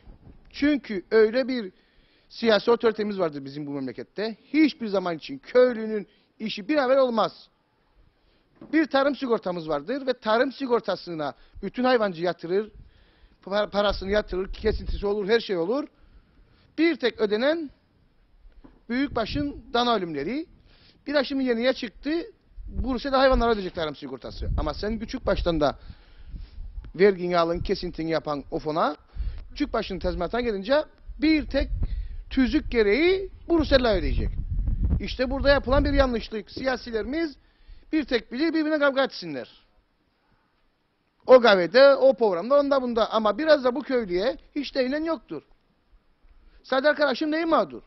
Adagen hepimiz de mağdur. Benim 15 sene vardır. Köpeği parçaladı. Geldi polis ifade aldı. Fotoğraflarını çekti. Kaymakamlığa etti. Kaymakamlığa Tarım Bakanlığı'na. Tarım Bakanlığı başkan kaymakamlığa. 15 yıl biz paramızı alamadık. 15 sene. 15 sene vardır. Zaten ümidimizi kestik o paradan. Şimdiki durumda da arkadaşım da aynı mağdur. Yani bu hükümetten, bu devletten biz artık bu bakanlıklardan bir şey beklemeyelim hayvancıyı. Kendi gücümüzle ne yaparsak yapalım. Yapamazsak gidelim. Yani ne için bunlar hane yardımındamış alacak, oraya versin, buraya versin. Ben inanmıyorum buna. Bir hayvancı olarak. Bu kadar zaman yapılmadı. Bundan sonra yapılacak. Bunların hiç umuru değil köydeki hayvancı mağdurdur veya değil. Zaten bütün hayvancı batmış durumda şimdi. Bu kuraklıkta. Döviz aldı başını gider. Yemler pahalı oldu. Mazot her gün zamlanır. Bütün üretici kesmiş sıkıntılı. Kuzu pahalıymış. Kuzu mandırada ucuz. Kasabın rayonunda pahalı. Bütün programlar biz hayvancıya çeviririk oklar. Nice pahalı veririk. Kaça verirsiniz? 20 lira kilosu. Kaç para veririk? Ama sen 70'e engeni süpermarkette. Evet. 20. Sayın Tarım Bakanı açıklar 27 liradır kilonun kuzunun kilosu. Sayın Tarım Bakanı buradan düzeltme yaparız. Kuzunun kilosu 20'dir. 25 okkadır. Okkana kiloyu ayırt etse sonra çıkar programa konuşsunlar. Hiçbir çözüm yok. Ne olacak? Zaten hayvancı hepsi battı gitti. Bir Mustafa Naimoğulları var. Koşturur. Bu Hacı abi koşturacak. Allah başımızdan eksik etmesin. Etmesin Hacı abi koşturacak. Onun için Reşat Bey, biz hayvancı ve çiftçi daima birlik olmazsak kaybetmeye mahkumuk. Ha siyasetçiden ekmek beklersek açıklanacağımız gündür. Ben teşekkür ederim. Evet. Evet, var mı? Programın sonlarına geliyoruz. Daha konuşmak isteyenler. Buyurun tanıyalım sizi. Ses geliyor. Merhabalar. Tamam. Öncelikle hoş geldiniz diyorum köyümüze. Ben Ziyamet sakinlerinden Ahmet Deleveli. Hoş geldin. Ben şöyle öncelikle şuradan şöyle bakacağım. Ziyametli burada bir 15-20 kişi var. Yok ya çok var. Yo. Ben bakıyorum da yani Köyün köyümün derdi yokmuş. diğerleri civar köyler. Köyümün Evet. derdi yok Allah'a şükür. Bak bunda rahatım bu konuda. Bir ikincisi hep yani gören de zanneder ki herkesin 500-600 tane hayvanı var zanneder. Hep hayvancılık. Tamam saygı duyuyorum hayvancılara da. Bölgede söylendiğinde bölgemiz Yeşilada turizm bölgesi diye konuşuluyor. Aşağıda 4 tane otel var. Büyük oteller. Bunlara şimdi bölgede abilerimiz, ablalarımız hep orada çalışıyorlar. F&B'de çalışıyorlar, katlarda çalışıyorlar. Güzel de maaş alıyorlar yani. Herkesi devlete koyamazsınız. Herkes de devletten devlet işi beklemiyor. Ama özel sektörde, bak ben de gazinoda çalışıyorum. Ama özel sektörde bu çalışan arkadaşlarımızı, bu otellere giden insanlarımızı bir dudak arasında bırakıyorlar. Müdür istediği zaman kapının önüne koyabiliyor. Bu yetkisi var. Yetkililerimiz denetime geliyor. Hafta sonu bir tatil yapıyorlar. Her şeye de göz yumuyorlar. Biz bunları da yaşadık. Ben özellikle yetkililerden bu sektörde çalışan insanlarımıza daha iyi sahip çıkmalarını bekliyorum. Bir dudak arasına bırakmasın bu insanları. Benim haklarımı korusun. Benim haklarımı korusunlar. Haklarımı dediğim orada çalışıyorum. Beni bir dudak arasına bırakmasınlar. Ben devletten iş beklemiyorum. Ben bildiğim işi yapayım. Ben buna razıyım. Artı bir de şu var. Sayın Vekilim ilk konuşmasında Ziyamet'te kiliseyi söyledi. Doğrudur. Kilisemiz veran içinde. Ama onun yanında bir de Atatürk büstümüz var. O daha da veran içinde. Onu görmemiş. İşler atsı. O Atatürk büstümüzü bir görseniz. Yani kilisenin de yanındadır. Çünkü ata sevgisine geldiklerinde maşallah bizden çok öndeler. Atayı çok iyi seviyorlar ama hiç onları görmüyorlar. Atatürk büstümüzün halini görün. İşler atsı. Hatta ben onu çektim. Sosyal medyada atmıştım. Onu da dile getireyim burada. Diyeceğim özellikle ben bu turizmden girmek istedim işte. Burada bizim haklarımızı savunsunlar. Bugün sendikalar ayağa kalktığında bak hep her kurumun savunucusu var ama özel sektörün yok. Onun için ben bunu Turizm Bakanı'na da söylemiştim. Bu konuda biraz ciddi çalışmalar yapsınlar. Eğitmeleri lazım insanları. Yani özelde çalışmak için özel eğitime yönelmesi lazım. Yani herkes üniversite bitirmek zorunda değil. Turizm Hayır, mühendisi. kesinlikle. Başka Biz tek üniversite yönetim. mezunu değilik. Mesela hafta sonu benim bir yakınım su tesisatçısı aradı. Her telefon açtı. Kendisine cevaben denizdeyim, piknikteyim, gelemem, bugün pazardır. Ya başka ülkelerde de pazar vardır. İngiltere'de, Amerika'da da, her yerde pazar da olsa bulursun adam mutlaka. Bizde Yani özel sektörün sayı az olduğu için onu diyorum, bulamazsın. olmasın Teknik eleman eksikliği var ülkenin. Köylerde özellikle mesela Kumyalı turizm çalışıyor mu şu anda bilmiyorum. Kapalı. Yani o okulun açılması lazım bir tekrar. Bak, Kumyalı Meslek Sesi doğrudur. Meslek Sesi çalışıyor ya, çalışmıyor olur mu? Turizm. Ha, turizm otel okulu, çalışmıyor, turizm evet. okulu. Ama işte şudur bak, 4 tane gerçekten her birinde 700-800 kişi çalışıyor. İstihdam alanı geniş. Ama 3. sınıf ülke yani Kırgızistan, Kazakistan, Bangladeş hep doldu. Ha, çünkü ucuz işçi getiriyorlar. Ha, burada işte biz yalnızız. Yani işçilerimiz burada yalnız. Bizim bölgeden giden işçiler burada yalnız. Onun için hep yani hayvancılık üstüne değindi de hep hayvancılık değil yani. Ha, tütün bütün olayına girdiler. Vallahi tütün meselede daha iyi olur. Meselede eksinler tütünü. Ha, bizim dedim ya, abilerimiz ablalarımız otelde artık rahat güzel para kazanıyorlar. Gidip de tarlalarda ezilmezler artık. Onun için bu tütün bütün işler bunlar hikaye. Yeter ki burada haklar savun. 5 tane otel temeli daha dökülecek oraya. 5 tane otel daha var projesi. İnsanlara ihtiyaç olacak. Çalışanlara ihtiyaç olacak. Ha, devlet sadece bunlara baksın. İnsanları buna doğru yönlendirsin. Yani hayvancılığa değil. Adam bak hayvancılık yapıyor. 50 tane kuzusunu bir sene kazancını verdi. Evet. Peki. Ha, bunları diyeceğim. Teşekkür ederim. Konuşmayanlara verelim önce ön tarafa. Buyurun, tanıyalım sizi. İsmim Orhan Ünal. Evet, Ziyamet gencim ben de. Bizim söyleyeceğimiz bu Ziyamet gençlerin özellikle gençlerin çok büyük sıkıntıları var. Gerçi başkanımız, muhtarımız söyledi ilk başta. Köyümüzde özellikle halı sahamız. Bir halı sahamız yok. Gençlerin yani düğün salonunu söyleyeyim, dur da ona gelmedik. Halı sahamız yok. Yani gençlerimiz bugün oynayacak, yani bir enerjisini atacak hiçbir şeyimiz yok. Düğün salonumuza gelince, düğün salonumuzu okulda yapıyoruz. Yani 700 nüfusumuz, yani 1000'e yakın nüfusumuz. 1000'e yakın bir nüfusumuz var. Seçim zamanı geldi mi kaç oyunuz var diyorlar. 700.000 oyumuz var diyor. O kadar oy var mı diyorlar orada. Var. Var ama gel gelelim düğünümüzü ilkokulda yapıyoruz. Evet. İlkokulda. Hangi çağdayız ya? Yukarıda bir piknik alanımız var. Köyün çıkışında. Ya ailemi aldım gittim. Yani güzel bir yer. Gerçekten güzel bir yer. Çamlık güzel bir yer. Ama oturacak bir masa yok. Bir sandalye yok. Bir mangal yok. Yerlere oturuyoruz. Yani yerlere oturuyoruz ya. Hiçbir şey yok. Yani bu köy her zaman geri kaldı. Hiçbir şey yapılmadı bu köye. Başkanımız inşallah seçtik. İnşallah da güzel bir şeyler yapacağına da inanıyoruz. Yani elini de büyük bir taşın altına koydu. Evet. O yandan da tek umudumuz artık o. Gerçekten tek umudumuz artık o. Belki köye, belki bölgeye olarak gerçekten belki bir şeyler yapar. Bir de köyde veteriner dairemiz var. Geçen ayım da burada. Veteriner dairemiz var. Bunu da duyduk. Erenköy'e götürecekler diye bir şeyler duyduk. Bir ay Hamzaoğulları da burada gerçi.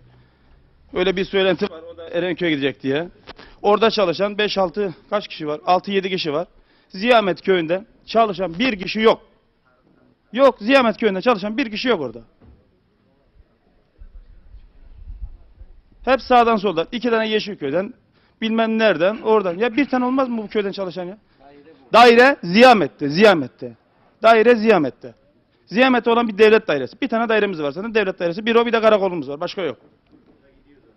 O da işte veteriner dairesi dediğim gibi. Ya bir kişi Ziyamet'ten koysunlar ya. Evet. Bir tane yok. Tarım Bakanı'na Mustafa Bey. Tarım Bakanı'na buradan. İç işlerine gelelim. Oraya da bir duyurum var. İçişleri Bakanımıza. Arsa dağıttılar. Seçim arifesinde. Burada dağıttılar arsayı. Seçim arifesinde bir arsa dağıttılar. Hemen seçim şeyinde. Ya dağıttılar da ne bir altyapısı, ne bir elektriği, hiçbir şey yok. Hiçbir şey. Yerini adam ev yapacak mesela. Adam ev yapacak. Diyor ben gittim ama diyor nasıl yapayım diyor. Nereye yapayım diyor. dağın başını vermiş. Ya yani yapacağı yer belli değil. Yapacağı yer belli değil. Evet. Yani sıkıntılarımız çok. Gerçekten çok büyük sıkıntılarımız var. Bu köyün, özellikle bu köyün, Ziyamet Köyü merkez bir köy. Merkez, yani her yere bağlanan bu Ziyamet Köyü'dür. Bugün Yeşilköy'e de gidersen, bu Kaleburnu, Avtepe, Gelincik o taraftaydı. Bu köyden geçeceksin. Merkez büyük ama hiçbir icraat yok. Bu köyde bugüne kadar hiçbir icraat olmadı. İnşallah bundan sonra olur. Tek temennimiz bu. Teşekkürler. Oldu. Teşekkür ederim. Sağ ol. Verin arkadaşım. Tamam. Buyurun, tanıyalım sizi. Evet, Ayağa ben alın. Gelincik Muhtarı Ahmet Talay. Hangi köy? Gelincik Muhtarı. Gelincik. Ahmet nerediniz? Ahmet Talay. Buyurun. Sağ ol. Biz büyüklerimiz, babalarımız 1976'da özel göçmen olarak geldiler bu köylere. Tarım iş gücü olarak. Bize Büyükelçilik bir su projesi yaptı Gelincik Köyü'nde. Biray Bey demincek dedi ki 2 tane kuyu var, Ziyamet'e suyu aktaracağız. Bizim köyde, Gelincik Köyü'nde o kuyular. Bizim köyümüz Gelincik toprağıdır ve bizim sulama birliğimiz var, birliğimizin yanındadır. Biz bir enginarcılar musallat oldu başımıza. Biray Bey sağ olsun orada bize çok destek oldu. Geldi orada pankart tasalladı eylemimizde. Şimdi de onlardan kurtaramadığımız suyu kendisi Ziyamet'e aktaracağını söylüyor. Biz enginarcılarla baş edemedik. Şimdi Ziyametlerle mi baş edelim? Ara emri aldık enginarcılara, ara emri aldık ve devletimiz durduramadı bunu.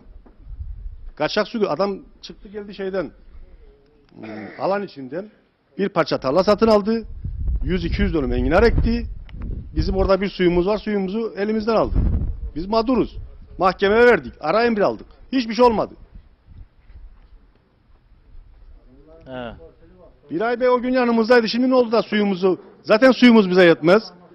Suyumuzu aktaracak şeye, Ziyamet'e aktaracakmış. Nasıl alakası yok? Evet. Biray Bey, bu akşam sınav çok Aynı haznenin içinde ya. yorucu oluyor.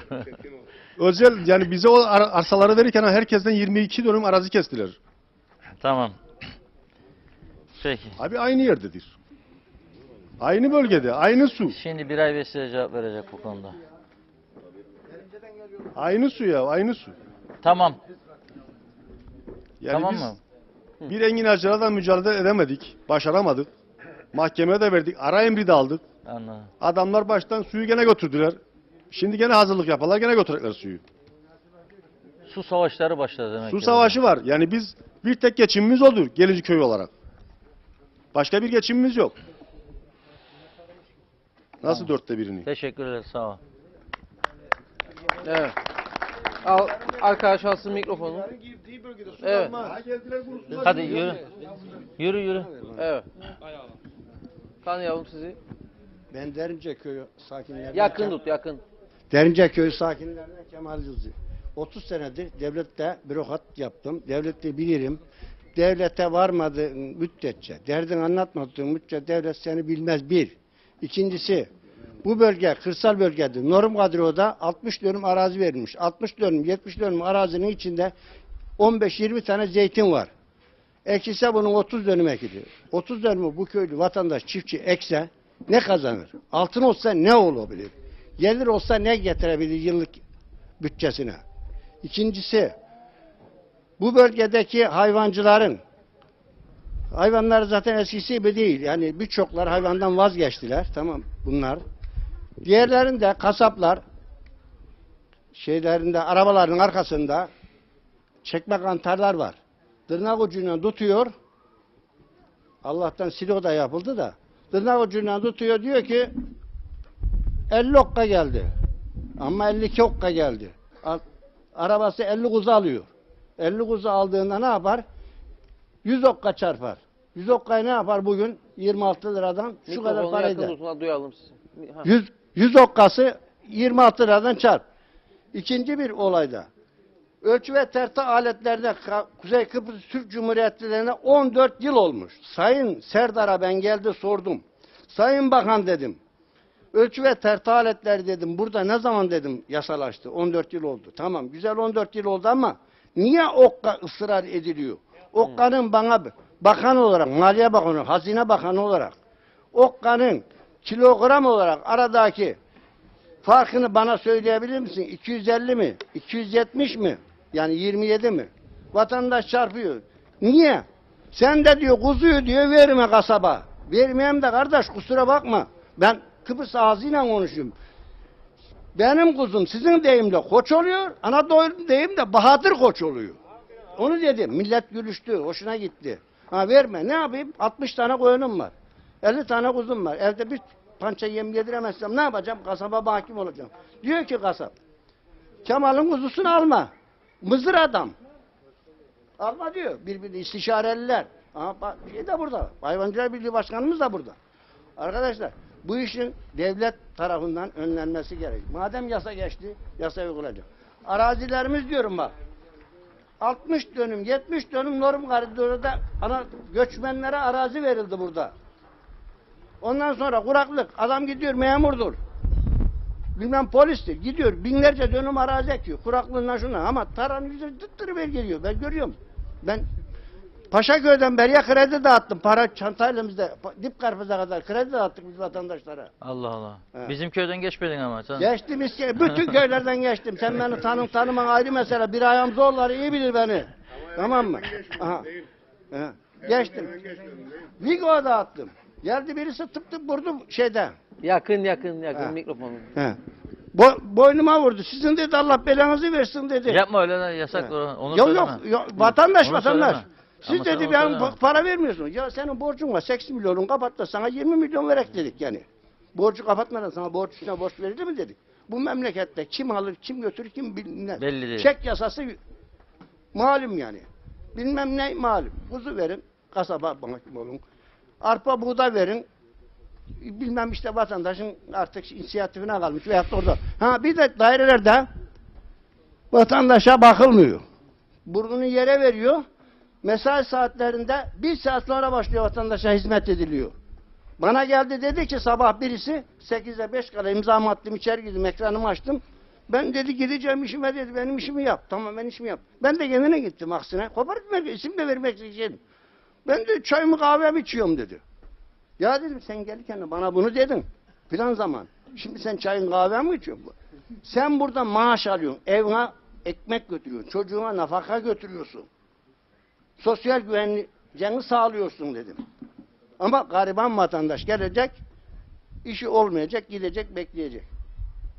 Dairelerde işimiz dönmüyor. Hastanelerde iş zaten numara şeyine. Randevu alamazsan zaten gidemezsin. Bu Karpaz bölgesinin zaten hastanesi de yok. Gidecek Mausu'ya kadar 55 kilometre. Orada vardım, fiş bitti diyecekler, seni görmeyecek. Teşekkür ederim, iyi akşamlar. Evet. Getir ön taraf. Evet, Var mı orada? Yavaş. Var mı konuşmak isteyen? Bitiriyoruz artık. Ver oraya. Sona geldik. Tamamdır tamam. Yok tamamdır. Şimdi bu taşımacılık yapan otobüsler var. Ve bunların şoförleri var. Örneğin Ziyamet'ten Erenköy Lisesi'ne veyahut da işte Kumyal'a en kötü otobüslerle taşımacılık yapılıyor. Yani bu Kıbrıs şartlarında bundan daha kepazelik bir şey olamaz. Artı şoförlerin sigortası yatırılmıyor. Milli Eğitim Bakanı'nın geçen buraya geldi ve ona değindim. Buradan tekrar söylüyorum. Lazım bu öğrenciler en iyi otobüslerle, en iyi minibüslerle taşınsın. Yani bozuk otobüs, fren tutmuyor. Ondan sonra şoför aylarca ödenmiyor, perişan. Yıllarca adam şoförlük yapıyor, adam emekli olmuyor. Sosyal yardımdan geçinecek zamanı gelince. Yani buna bir an önce çözüm bulunması gerek. Bu kötü otobüslerle bizim öğrencilerimiz bunu hak etmiyor. Doğru. İkinci bir şey daha değineceğim. İstanbul Teknik Üniversitesi'nin tabelaları dikilmişti Erenköy tütün fabrikasının altına. Bir şeyler oldu, iptal oldu. Bütün üniversiteler ya Lefkoşa'ya zaten kaç tane dikildi? Girne'ye, Mausa'ya. Çekin bu üniversiteleri, hayalet şehir olur orası. Ama Karpaz bölgesine yok. Doğru. Yani halbuki bu üniversiteler buraya yapılsa, bir tane üniversite yapılsa, 5000 tane öğrenci gelsin. Hayat canlanacak burada. İnanın sosyoekonominin herkesin yani bir anda yükselecek. Çok doğru. Ama bu nedense bir şekilde iptal oluyor. Karpaz bölgesi deyince bir de şuna değineceğim. Bir de hayvanseverler var. Bir şey olduğu zaman aman Allah'ım hemen anında orada bitiverirler. Ama 40 tane 50 tane her Ziyamet köyünde veya başka köylerde telef olduğu zaman bir tanesi çıkıp da gelmiyor. Gel bu da hayvandır ya. Gelen yok. Evet. Yani bunlar hayvan değil, insan da sevmez. Kusura bakmasın. Neyse, teşekkür ederim. Hadi gel bakalım. Evet. Kısa alalım muhtarlarımızdan tekrar. Evet Reşat Bey, bütün bölge insanımız kendi bölge sorunlarından bahsetti. Ama bunlar tabii ki kendi devletimizin ve belediyemizin çözeceği sorunlar. Ama asıl bir sorunumuz daha var. Herkesin göz ardı ettiği ekmek davasına, geçim kavgasına düşüp gençliğimizi ve sosyal sorumluluk projeleri unuttuğumuzu, hiç kimsenin farkında olmadığını ve bunlara kimsenin eğilim göstermediğini farkındayız. Ve biz de bunların devlet olarak Gençlik Dairesi'nin ve diğer kurumlarımızın bizim Karpaz bölgesindeki artık hatta Kıbrıs genelinde insanlarımızın psikolojisinin artık sadece geçim kavgasıyla boğulup insanlığını unuttuğunu farkındayız. Ve çocuklarımıza vakit ayırıp çocuklarımızla bir sosyal sorumluluk projesi yapılmamaktadır. Ve biz de geçen dönem sizinle paylaştığımız kendi muhtarlık bünyemizde 150 çocuğumuzu 4 köyün kapsayan İngilizce kursu açtık. İngilizce kursunu bu dönem başlattık. 55 öğrenciye ulaştık. Taleplerimiz fazla ama karşılayacak imkanımız yok. Kendi muhtarlık imkanlarımızla 55 öğrencimize İngilizce kursu veriyoruz. 2 öğretmen. Bugün 3 öğretmen oldu gönüllü. 3 öğretmenimizle beraber geçen dönemde 150 çocuğumuzu Kuzey Kıbrıs'a ben bile gezmediğim yerleri gezdim. Lefke'nin Yedidalga, Yeşilırmak, bu çocuklarımızın ve bölge insanımızın da bu tür sosyal sorumluluk projelere ihtiyacı var. Ve şimdi 47 çocuğumuzu Ankara, Konya, Karaman gezisine getiriyoruz muhtarlık olarak. İnşallah diğer bölgelere de bunu yayarak önümüzdeki dönem belediye başkanımızla beraber bunun da aynı zamanda ekmek kavgasının yanında çok önemli olduğunu düşünüyorum. Kesinlikle. Sosyal sorumluluk projelerinin boşa düşünce olarak gören insanlarımız çok ama çocuklarımıza sahip çıkmanın yolu buradan geçiyor. Çok faydalı. Diyeceklerim çok ama bu kadar. Muhtarıma devrediyorum. Teşekkür ederim. Evet. Haruk meyve dönemi olduğundan dolayı bölgemiz, köylerimiz maalesef bu haruk hırsızlarından mağdurdur. Gündüz evine gidip tarlasına gidip de haruk ağaçta bulmama sorunu vardır. Bunun çalıyorlar yani. Aynen öyle. Hırsızlarımız gayet meşhur. Ve bu Kaleburnu'da bu sene iyi bir takibe aldığımıza rağmen bu işin devamını götürmeye niyetliyiz ve eğer ki bu durumda yabancı birinin o bölgede yakalandığı takdirde artık polise görevi neyse yapılmasını rica edeceğiz. Bir de bu U dönüşü konusunda tekrardan dile getirmek isterim. Eğer ki tek başımıza kendi köyümüzü düşünecek olursak güçten düşmüş oluruz. Hep beraber çalışmış olursak, U dönüşünü tamamlamış olursak Karpaz Yarımadası'nda hepimizin daha güçlü olacağına inanırım. Çünkü neden? Bugün bir otobüs Erenköy'de alışverişini yaptığında geri dönüşte oradan zaten alışverişini yapmamış olacak. Bu defa geri dönüşünü Kaleburnu, Ziyamet, Gelincik, Boltaşlı'dan yaptığında ekstradan bir doğa güzelliği görmüş olacak. Bir turizm gelişmiş olacak diye düşünüyorum ve bunun beraber çalışacağımız süre içinde daha güzel olacağına inanırım. Oturup bir an önce başlayalım onu. Bence güzel olur. Evet. Çok Yarımada'nın daha da bir canlılığı olacağına inancındayım. Evet. Kaleburun'dan geçenler harunu alsın ve hellim alsın. Aynen, pekmez alsın. Meşhurdur. Şimdi bir de başka bir konuya değinmek isterim. Lefkoşa'da yakında Girne Limanı açılacak. Herhalde hiçbirinin farkında olan bir durumu değil bu. Beşparmak dağlarını görmeyen çevrecilerimiz onca yolu Lefkoşa'dan çıkar, dağları görmez, boğazdan geçer, denizi görmez. Uyuya uyuya Karpaz bölgesine gelir ancak burada uyanır. İlk önce orada uyansınlar. Ne onca yolu uyumasınlar. Kaza yapacaklar Allah korusun. Biz ağacımızı, harubumuzu yemyeşil görmek isterken bugün harubumuza balta vursak budağını almak için dur cezalısın. Teşvik ağaca karşı bu şekilde olmamalı. Yani insana ceza kesileceğine aksine sapsarı olan bu farelerden bu ağaçları kemirmekten teşvik edilmeli bu halk. Bu harbi daha da güzel bir şekle koymak için bu vatandaşı cezalandırmamalı. Teşekkür ederim. Evet. Evet, Biray Bey seninle bitirelim. Bir şey hanımefendi de istedi. Sıranızı verin. Sonra buyurun. Öncelikle hepinize tekrardan iyi akşamlar diliyorum. Ben Kaleburnu köyünde bayağı uzun bir süredir daha önce de birçok kez dile getirdiğim büyük bir sorunumuz var.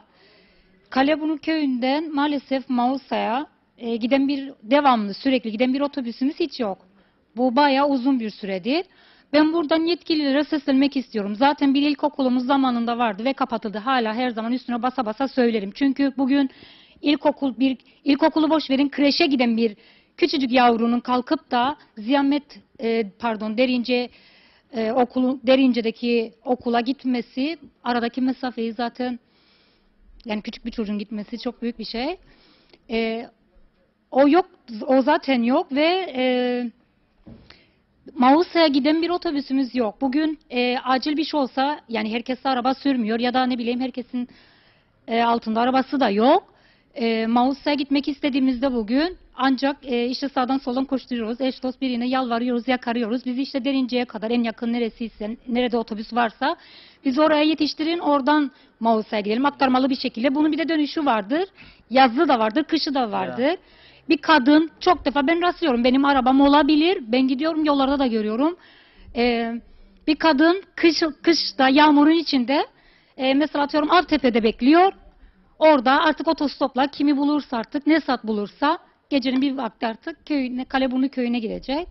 Evet. Yani bu çok büyük bir sorundur. Neden yani bir otobüs? Bu köyleri dolaşarak çıkması lazım. Yani bizim köyde yani ancak aramamız gerekir. O bize de denilen bir kişi için değmez. Niçin değmez? Bir kişi insan değil midir? Can değil midir? Neden değmez? Çok merak ediyorum. Ya mazot kurtarmaz.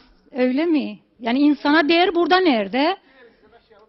Yani bir tane de olsa bence gelmek zorundadır. Ne isterse olsun. Yani bugün herkesin altında her türlü yani imkanımız olmayabilir. Yani bir kadın başına ya da çocuğuyla, bebeğiyle hangi zamandayız, hangi çağdayız? Yani durup da belirli bir yere kadar aktarmalı gitmek. Okuma yazmayanlar bilmeyenlerimiz de var. Evet. Yani belli bir yere sonra gidiyorlar. Hangi zamandayız? Ben yani buradan yetkililere sesleniyorum. Yani neden bir türlü yani daha önce de dediğim gibi çok dile getirdim. Birlik olmaya çalıştık. Yani bu hepimizin sorunu. Sadece Kaleburnu'nda değil. Yani Biray Bey bir otobüs başlatsın hemen bu yolda. Yani zaten mesleği de bir el atsa aslında çok sevinirim. Çünkü gerçekten çok büyük bir sorundur. Yani bir kişidir diye yani göz ardı edilmemesi gerekir. Bir kişi ise bir kişi. O değil. Belki de otobüs olsaydı aslında işsizlik var. Yani bir de Kaleburnu'da yani diğer köylerde de olduğu gibi geçim kaynağı çobancılık, hayvancılık. Yani belki bugün bir otobüs olsaydı belki bir teşvik de olur. Belki yakın bölgelerde bir iş bulduğunda kadınlarımız, adamlar yani gençlerimiz, çocuklarımız belki bir iş bulur. Aynen gidip çalışabilir de başka yerlerde. Ben görüyorum yani başka köylerde bu var. Yani belirli ne güzel otobüsler vardır. Gidip geliyorlar. Yani köyümüzde işsizlik dedik ama bir otobüsümüz yok. Yani bugün bir hastaneye gitmek istesek ya da herhangi bir işimiz olsa yani otobüs yok, gidecek birine yalvaralım. Sabahın köründe bizi işte getirin Avtepe'ye kadar, Derince'ye kadar. Veyahut da okul dönemi ise okul döneminde de yapılan en büyük şey öğrencilere haksızlık. Öğrenciler erken alınır sırf buradaki yolculara diyelim ki atıyorum Avtepe'de otobüs bekliyor. Yolcu otobüsü kalkıp bizim çocukları oradan erken alıyorlar. Öğrenci otobüsüne koyup oradan parası da alınıyor. Buraya aktarıyor. Ama o çocuğun sabah kalkmasının şeyi ne? Yani bunun günahı ne? Neden çocuklar çekiyor?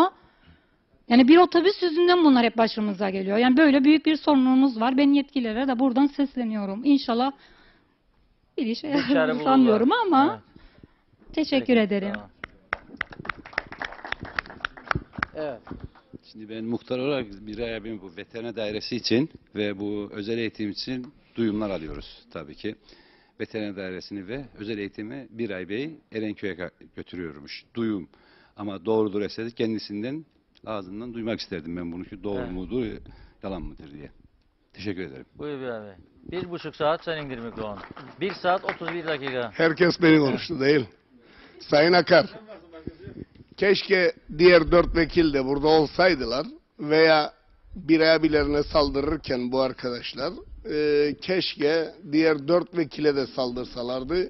Çünkü Gelincik için, Boltaşlı için söylemeyeceğim ama Ziyamet son seçimlerde sadece ve sadece 40 mühürle destek vermiştir Cumhuriyetçi Türk Partisi'ne. Ama ben orada değilim. Ben orada değilim. Bak lütfen ya, şimdi ben sizi dinledim. Lütfen az biraz da siz beni dinleyin. Onunla bağlantılı değil. Oyla bağlantılı değildir benim anlatacaklarım. 5 tane artar merak etme. Bu gelen seçim 45. Şimdi ben oyla orantılı değildir benim söyleyeceklerim. Ben mikro milliyetçiliğe karşıyım. Bu bölgede de bizi yıllarca siyasetçiler mikro milliyetçilikle dövdü. Bunu burada oturan genç dostlarımın tümü de bilmektedir. Ama buna rağmen gün gelir ve tokat yeriz. Nasıl tokat yeriz? Biz bugün Ziyamet Köyü'ndeki halı sahayı konuşacak mıydık? Eğer siyasetçiler tarafından dayak yemeseydik ve Gelincik Köyü'nde 180.000 TL'nin üstünde bir elektrik gereksinimi duyulan bir yere taşınmasaydı bugün bu halı saha. Ama biz tabii 1980 oy aldığımız yerel yönetimlerde o yüzden utandık, çıkamadık. Size derdimizi anlatamadık. Sizden tekrardan oy isteyemedik. Biz ne için? Hiçbir şey yapmasaydı yerel yönetim, Emrah biraz şaka yollu sataştı bize. Herkes biraz şaka yollu sataştı bize. Ben de ufak ufak sataşayım sizlere ki tatsızlık olmasın aramızda. Ben mikro milliyetçiliğe karşıydım. Ve ben halamın oğlu Özay'ın kazanmasına da karşıydım. Ve Emrah'ın en büyük destekçisi Küfit Tulga'ya özelden çok mesajlar gönderdim. İstersen al da oku Küfi'den. Benden değil tabii. Bende de dururlar. Silmediyse Küfigenleri silmedi son baktığımda buraya gelirken. Dolayısıyla ben orada değilim. Ben neredeyim? Ben hizmetten yanayım. Demin Yüksel kalp ameliyatından bahsetti. Söyleyeyim. Kurova, Avtepe, Derince, Taşlıca, Boltaşlı ve Gelincik. Zafer de buradadır. Söylesin. Bu 6 köy. Yeni Erenköy sosyal yardım merkezindeki insandan hoşnut değil diye muhtarlar artı o günün o dönemin milletvekili bu 6 köy Yeni Erenköy beldesinde Yeni Erenköy Belediyesi'ne bağlıdır bu köyler. Aldılar ve Mehmetçik köyüne bağladılar. Sayın Hamza Ersan Saner döneminde. Bunlar böyle bir entrika içindedirler. Hazır bunu söylemişken üstüne ekleme getireyim. Bizim yeni sağlık merkezimizde kan tahlili makinesi vardı. Kan tahlili yapmak için. Biz bunları koydurttuyduk ihaleye. O dönemde Gavga Şamatay'la. Ne oldu bilir misiniz? Gitti. Gitti değil mi muhtar? Nereye gitti? Niye gitti? Buradaki sağlık merkezinin sorumlusu bize küçük krallık satacağına, bir abisine saldıracağına, bir ay vekile saldıracağına görevlerini yapsaydı, göndermeseydi. Dik duruş sergileseydi Sağlık Bakanı karşısında eğer Sağlık Bakanı istediyse. Ama bir pazarlık sonucu da gönderildiyse ona da bir şey diyemem. Bizse bugün yani gitti laboratuvar gitti. Gitti. Ama biz bugün şimdi uğraşıyoruz ve getireceğiz. Bir de laborant getireceğiz kısmetse. Mecburen. Bunun yanında yeni diş ünitesi getiriyoruz. Kızımız Yasemin Yasak yeni üniversiteden mezun oldu. Gelincik köyünden çocuğumuz Adana'dan. Ve onun kontrolündedir artık işte diş teknik işleri. Ve çok da güzel planları, projeleri vardır. İnşallah yeni diş ünitesiyle devam eder. Bunun yanında ben 2016 yılında Merkezi İhale Komisyonu'na yeni bir jeneratör ihale ettirmiştim. Sırf eski sağlık merkezindeki jeneratör yerinde dursun diye ve oradaki düğün salonumuza katkı yapsın diye. Ama Erenköylüler faydalanacakmış. Belki Ziyametli ile evlenir, Gelincikli ile evlenir, Derinceli ile evlenir. Sen de o düğün salonundan faydalanacaktın. Onu da kaptırttılar Sayın Reşat Akar. Tabii o günün şartlarında biz muhalefetteydik, hiçbir hamle yapamadık. Gelip derdimizi bu insanlara da anlatamadık. Çünkü biz Yıldızlı Belediye hayal ederken teslim ettiğimiz bir belediye oldu ve bize hiç danışılmadan. Ve sebep olarak da Biray Hamzaoğulları'nın katkı koymadığı söylenmektedir.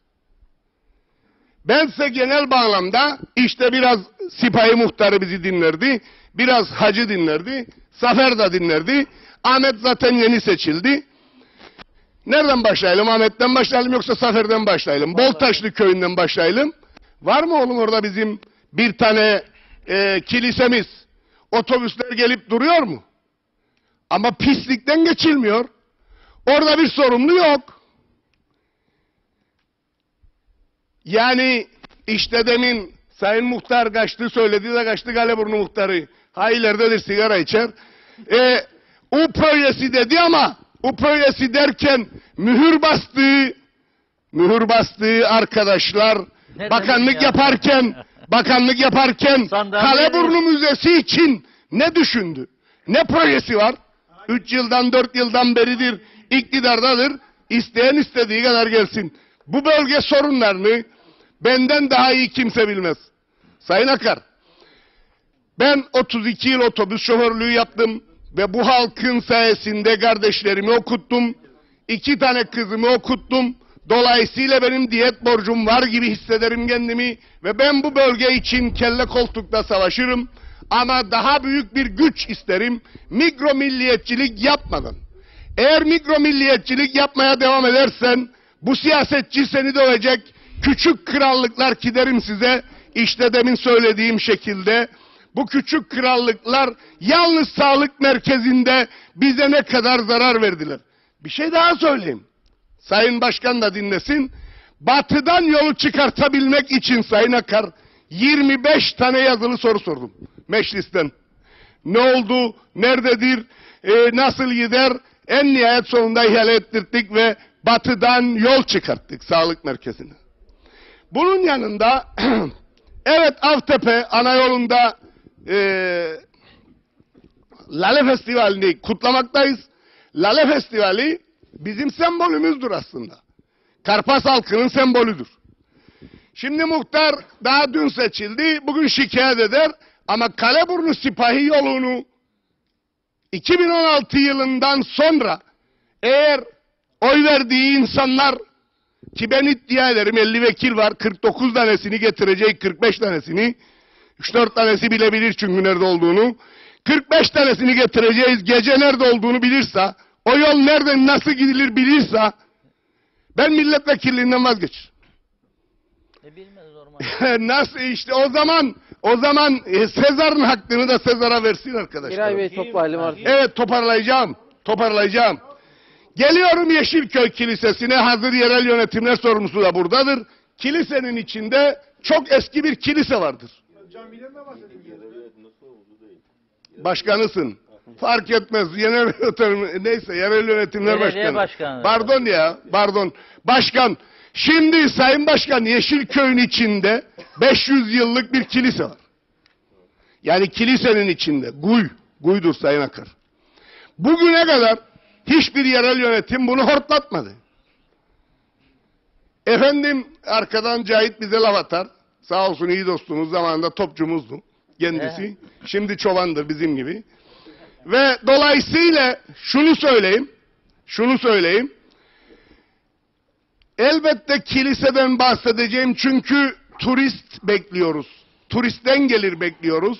Turiste hitap edeceğiz. Buralarının düzenlenmesi gerekir. Yine gelelim Sipahi Köyü'ne.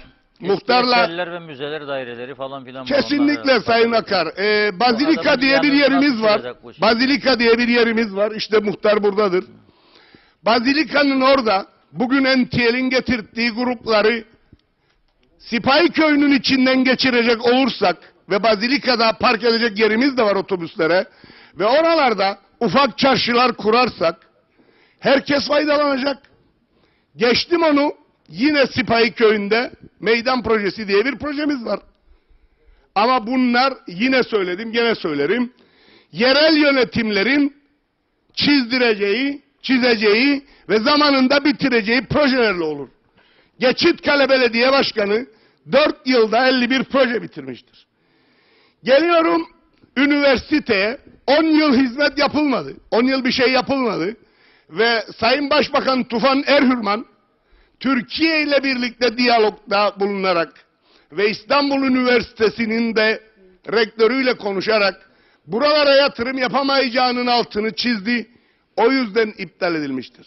Ancak Dipkarpaz'da yine Amerikan Üniversitesi 2019'da öğrenci bile alabileceğinin altını çizdi. İnşallah yapar. Evet. Ancak İstanbul Üniversitesi'ne ait olan yerleri başka bir yapacak üniversite gerçekten gelirse Sayın Tufan Erhürman zaten kahvede de bunu söylemiştir. Her yerde söylemiştir. Artı Yeni Erenköy Belediyesi'nden gelecek olan her projeye öncelik vereceğini söylemiştir. Dolayısıyla yine bu soğuk hava deposu dediler ya, bu soğuk hava deposu Taner Kızıl diye bir arkadaşımız vardı. Şimdi İngiltere'dedir kendisi. Onun bir projesi vardı elinde, Türkiye'den bir yerlerden bulduydu. Bir yerde patatesi koruma, bir yerde de maydanozu taze tutma şeklinde bir projesi vardı o çocuğun. Ancak ben 5 yıllık bir siyasetçiyim. Benden öncekiler hep bana hup bana diye çalıştı. Tabii kaçtı belki Mustafa Naimoğlu ama sormam lazım kendine. Acaba kaç tane Avrupa Birliği'nin yahut da Çukurova projesinin ağıl projesi buralarda vardır? Bir tane projeyi Sayın Sennaroğlu kendine yaptırtacaktı. Hatta onaylandı da ve özel kalem müdürü Volkan Tulga ile veteriner dersinde çalışan Turgay Öykün frenlemiştir kendisini ve Sayın Sennaroğlu'na verdirtmemiştir. Ancak bölgeye de yansıtamadık çünkü evimize gittik, gönderildik. Eşekler sorununa gelince her bölgede ayrı ufacık çiftlikler yapıp bunları insanlara anlatabilmek, gösterebilmek, onlara bakabilmek lazım. Ancak ne yerel yönetim var, ne hükümet ilgileniyor. Zaten hükümet seninle ilgili, hükümet değil. Yani mecliste 49 vekil var. Belki daha çoğu ziyametin nerede olduğunu bilmez. Ama ve lakin oy zamanı herkes bilir, hatırlar.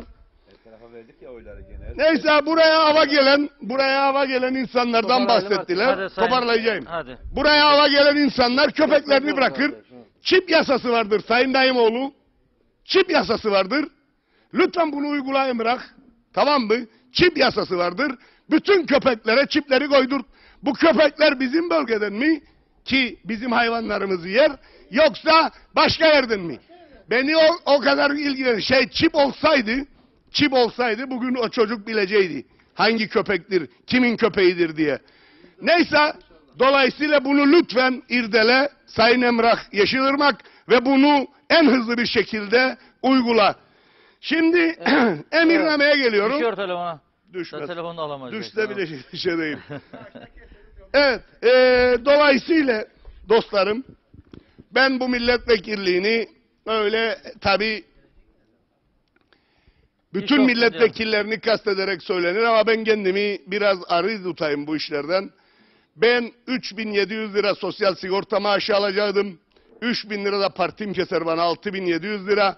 1.700 lira da şimdi kesecekler işte biraz popülizm ayaklarına. 8.000 lira. 4 yıl, bak sana bir şey söyleyeyim. 4 ay asgari ücret eder.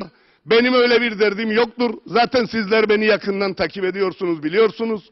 Facebook'uma da bakarsanız benim bütün kavgam, bütün derdim bu bölgeye nasıl bir şeyler getirebilirim. Ve en son bir şey daha söyleyeyim. Sayın Osman Zorlu, sizin temsilciniz bize sataşır. Neden Pamuklu'ya hastane diye. Keşke yarın temelini atsak da Mehmetçik köyünden aldığım 500 tane oyu da hiçbiri bana oy vermese da bu halk, bu toplum biraz daha fazla yararlanabilse sağlık konularında. Teşekkür eder, saygılar sunarım. Başkana verelim ve bitireceğiz artık. Başkan da sataşmalara cevap versin başkan. Şimdi tabii Sayın Vekil... Evet, bitirelim belediye başkanı. Ben söyledim mikro milliyetçilik, gene söylerim. Kendiler söyledi burada. Kaç seneden beridir Ziyamet Köyü'ndedir bu veteriner dairesi. Bir tane ziyametli çalışan yok. Benim iddiam şudur ki Yenieren köy merkez olması gerekir. Kim nasıl isterse, ne isterse, nasıl isterse yorumlasın. Geleyim özel okula da geleyim. Özel eğitim okuluna da geleyim. Geçen gün burada tekrardan buluştum. Özel eğitim müdürüyle de görüştüm. 2 katlı binada özel eğitime muhtaç çocuklar ders görmektedir. Ben bunun için daha çok Yeşilköy İlkokulu'nu gündeme getirdim. Çünkü orada da 60 öğrenci var. Onların da Erenköy'e taşınması doğru ve uygun bir harekettir diye iddia ederim. İşte Göksal Hacı Hasanoğlu burada. Keşke daha önce birleştirebilseydik Sipahi Köyü'nü bir evi dedi Erenköy'le. Amma ve lakin son özel eğitim sorumlusuyla konuştuktan sonra aldığım bilgileri de bakanlıkla da paylaştım. Ve özel eğitim okulu eski Erenköy binasına, eski Erenköy İlkokulu binasına taşınırsa özel eğitime muhtaç çocuklar oradaki çarşının, postahanenin, gümrüğün nasıl çalıştığını yürüyerekten görebilecek bir konuma gelecektir. Eğer onun yanında ben söyleyeyim bu bilimsel olarak yapılan bir şeydir. Siz istediğiniz şekilde söylemeye devam edebilirsiniz.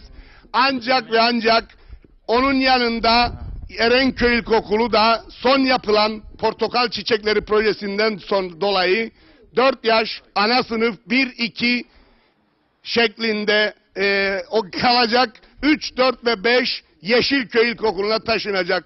Bunu yapmak yürek ister. Evet, buradaki insanların hepsinin hışmı gelir bir gün ama bunun faturasını 15 sene sonra alırsınız, 20 sene sonra alırsınız, görürsünüz. Ve şunu da söyleyeyim, yalnız Dipkarpaz'la Kaleburnu köyünde bizim bildiğimiz 47 tane engelli vatandaşımız var. Bizim 12 köyümüzde de 122 engelli vatandaşımız var. Ve Sayın Başkan da eğer eski Erenköy Belediyesi'ni verebilirse Dipkarpaz'da yaptığımız projenin bir değişiğini ve bu 12 köyün tüm çocuklarından faydalanabileceği bir şekilde de getirebiliriz diye düşünürüm. Benim düşüncelerim ve paylaşımlarım bunlardır. Beni dinlediğiniz için teşekkür eder, saygılar sunarım. Evet başkan, sizinle kapatalım artık.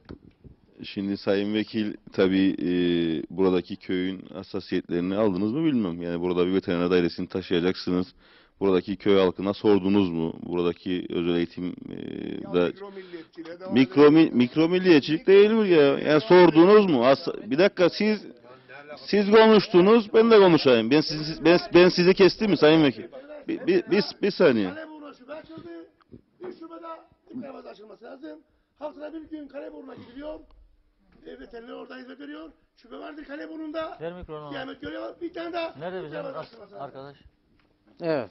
Şimdi yani ben mikro milliyetçiliğin olmadığını zaten seçim günü gidip Erenköy'de konuşma yaparak bunu oradaki vatandaşlarıma, oradaki bölge seçmenime onurlu duruşlarından dolayı çok teşekkürlerimi ilettim ve mikro milliyetçiliğin olmadığını bugün Erenköy halkı, Erenköy'de yaşayan vatandaşlarımız bunu ispatlamışlardı zaten. Ben kendilerine buradan da tekrardan teşekkür edeyim.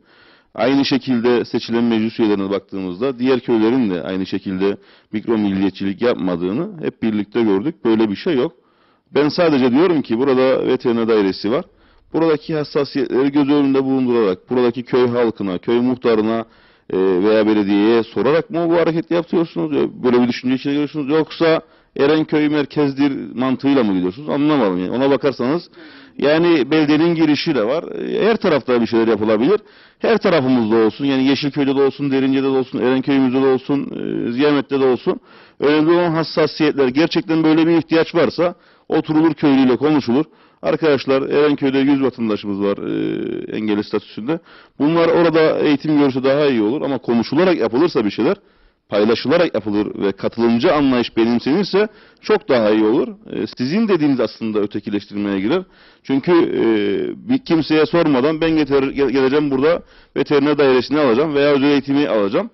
Ben olmasın falan demiyorum. Ama en azından buradaki muhtar, köy halkına da sorularak bu adımlar atılırsa daha doğru olacağını düşünüyorum. Ama bunun için kesinlikle ben böyle bir yere müsaade etmem benim belediye binamda. Onu da söyleyeyim belediye başkanı olarak.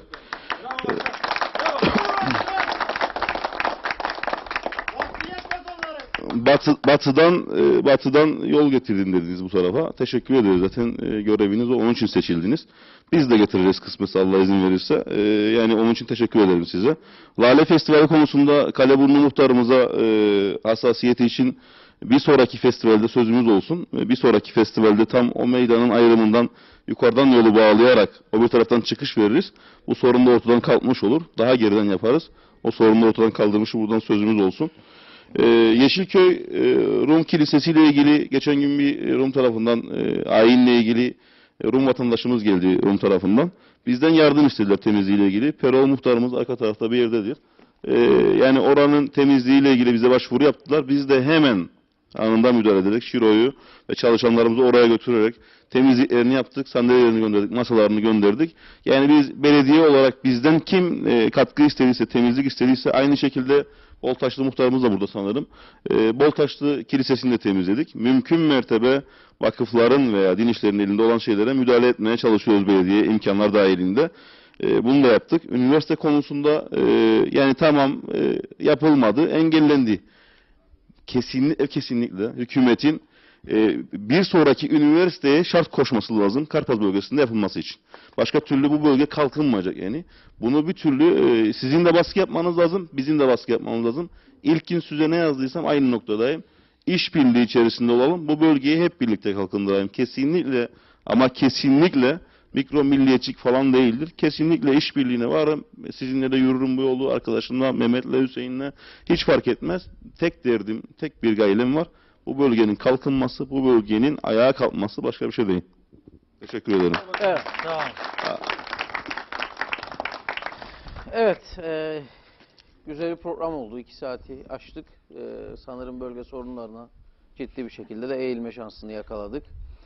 Bu haftayı da böylelikle noktalamış oluyoruz Ziyamet Köyü'nde. Katıldığınız için teşekkür ederim. Haftaya farklı bir bölgemizde yine Halk Meclisi programıyla tekrar Diyalog TV'de tüm izleyicilerimize bekliyoruz. İyi akşamlar.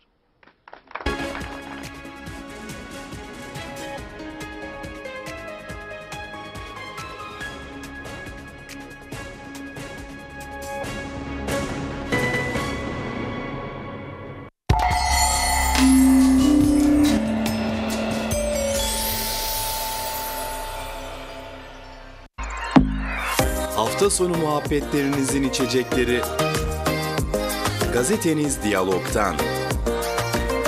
Ailenizle, dostlarınızla hayatınızı tatlandırın. Her cuma 1 litre Fruko gazoz. Her cumartesi 1 litre 7 gün. Her pazar 1 litre Pepsi Gazeteniz Diyalog'ta.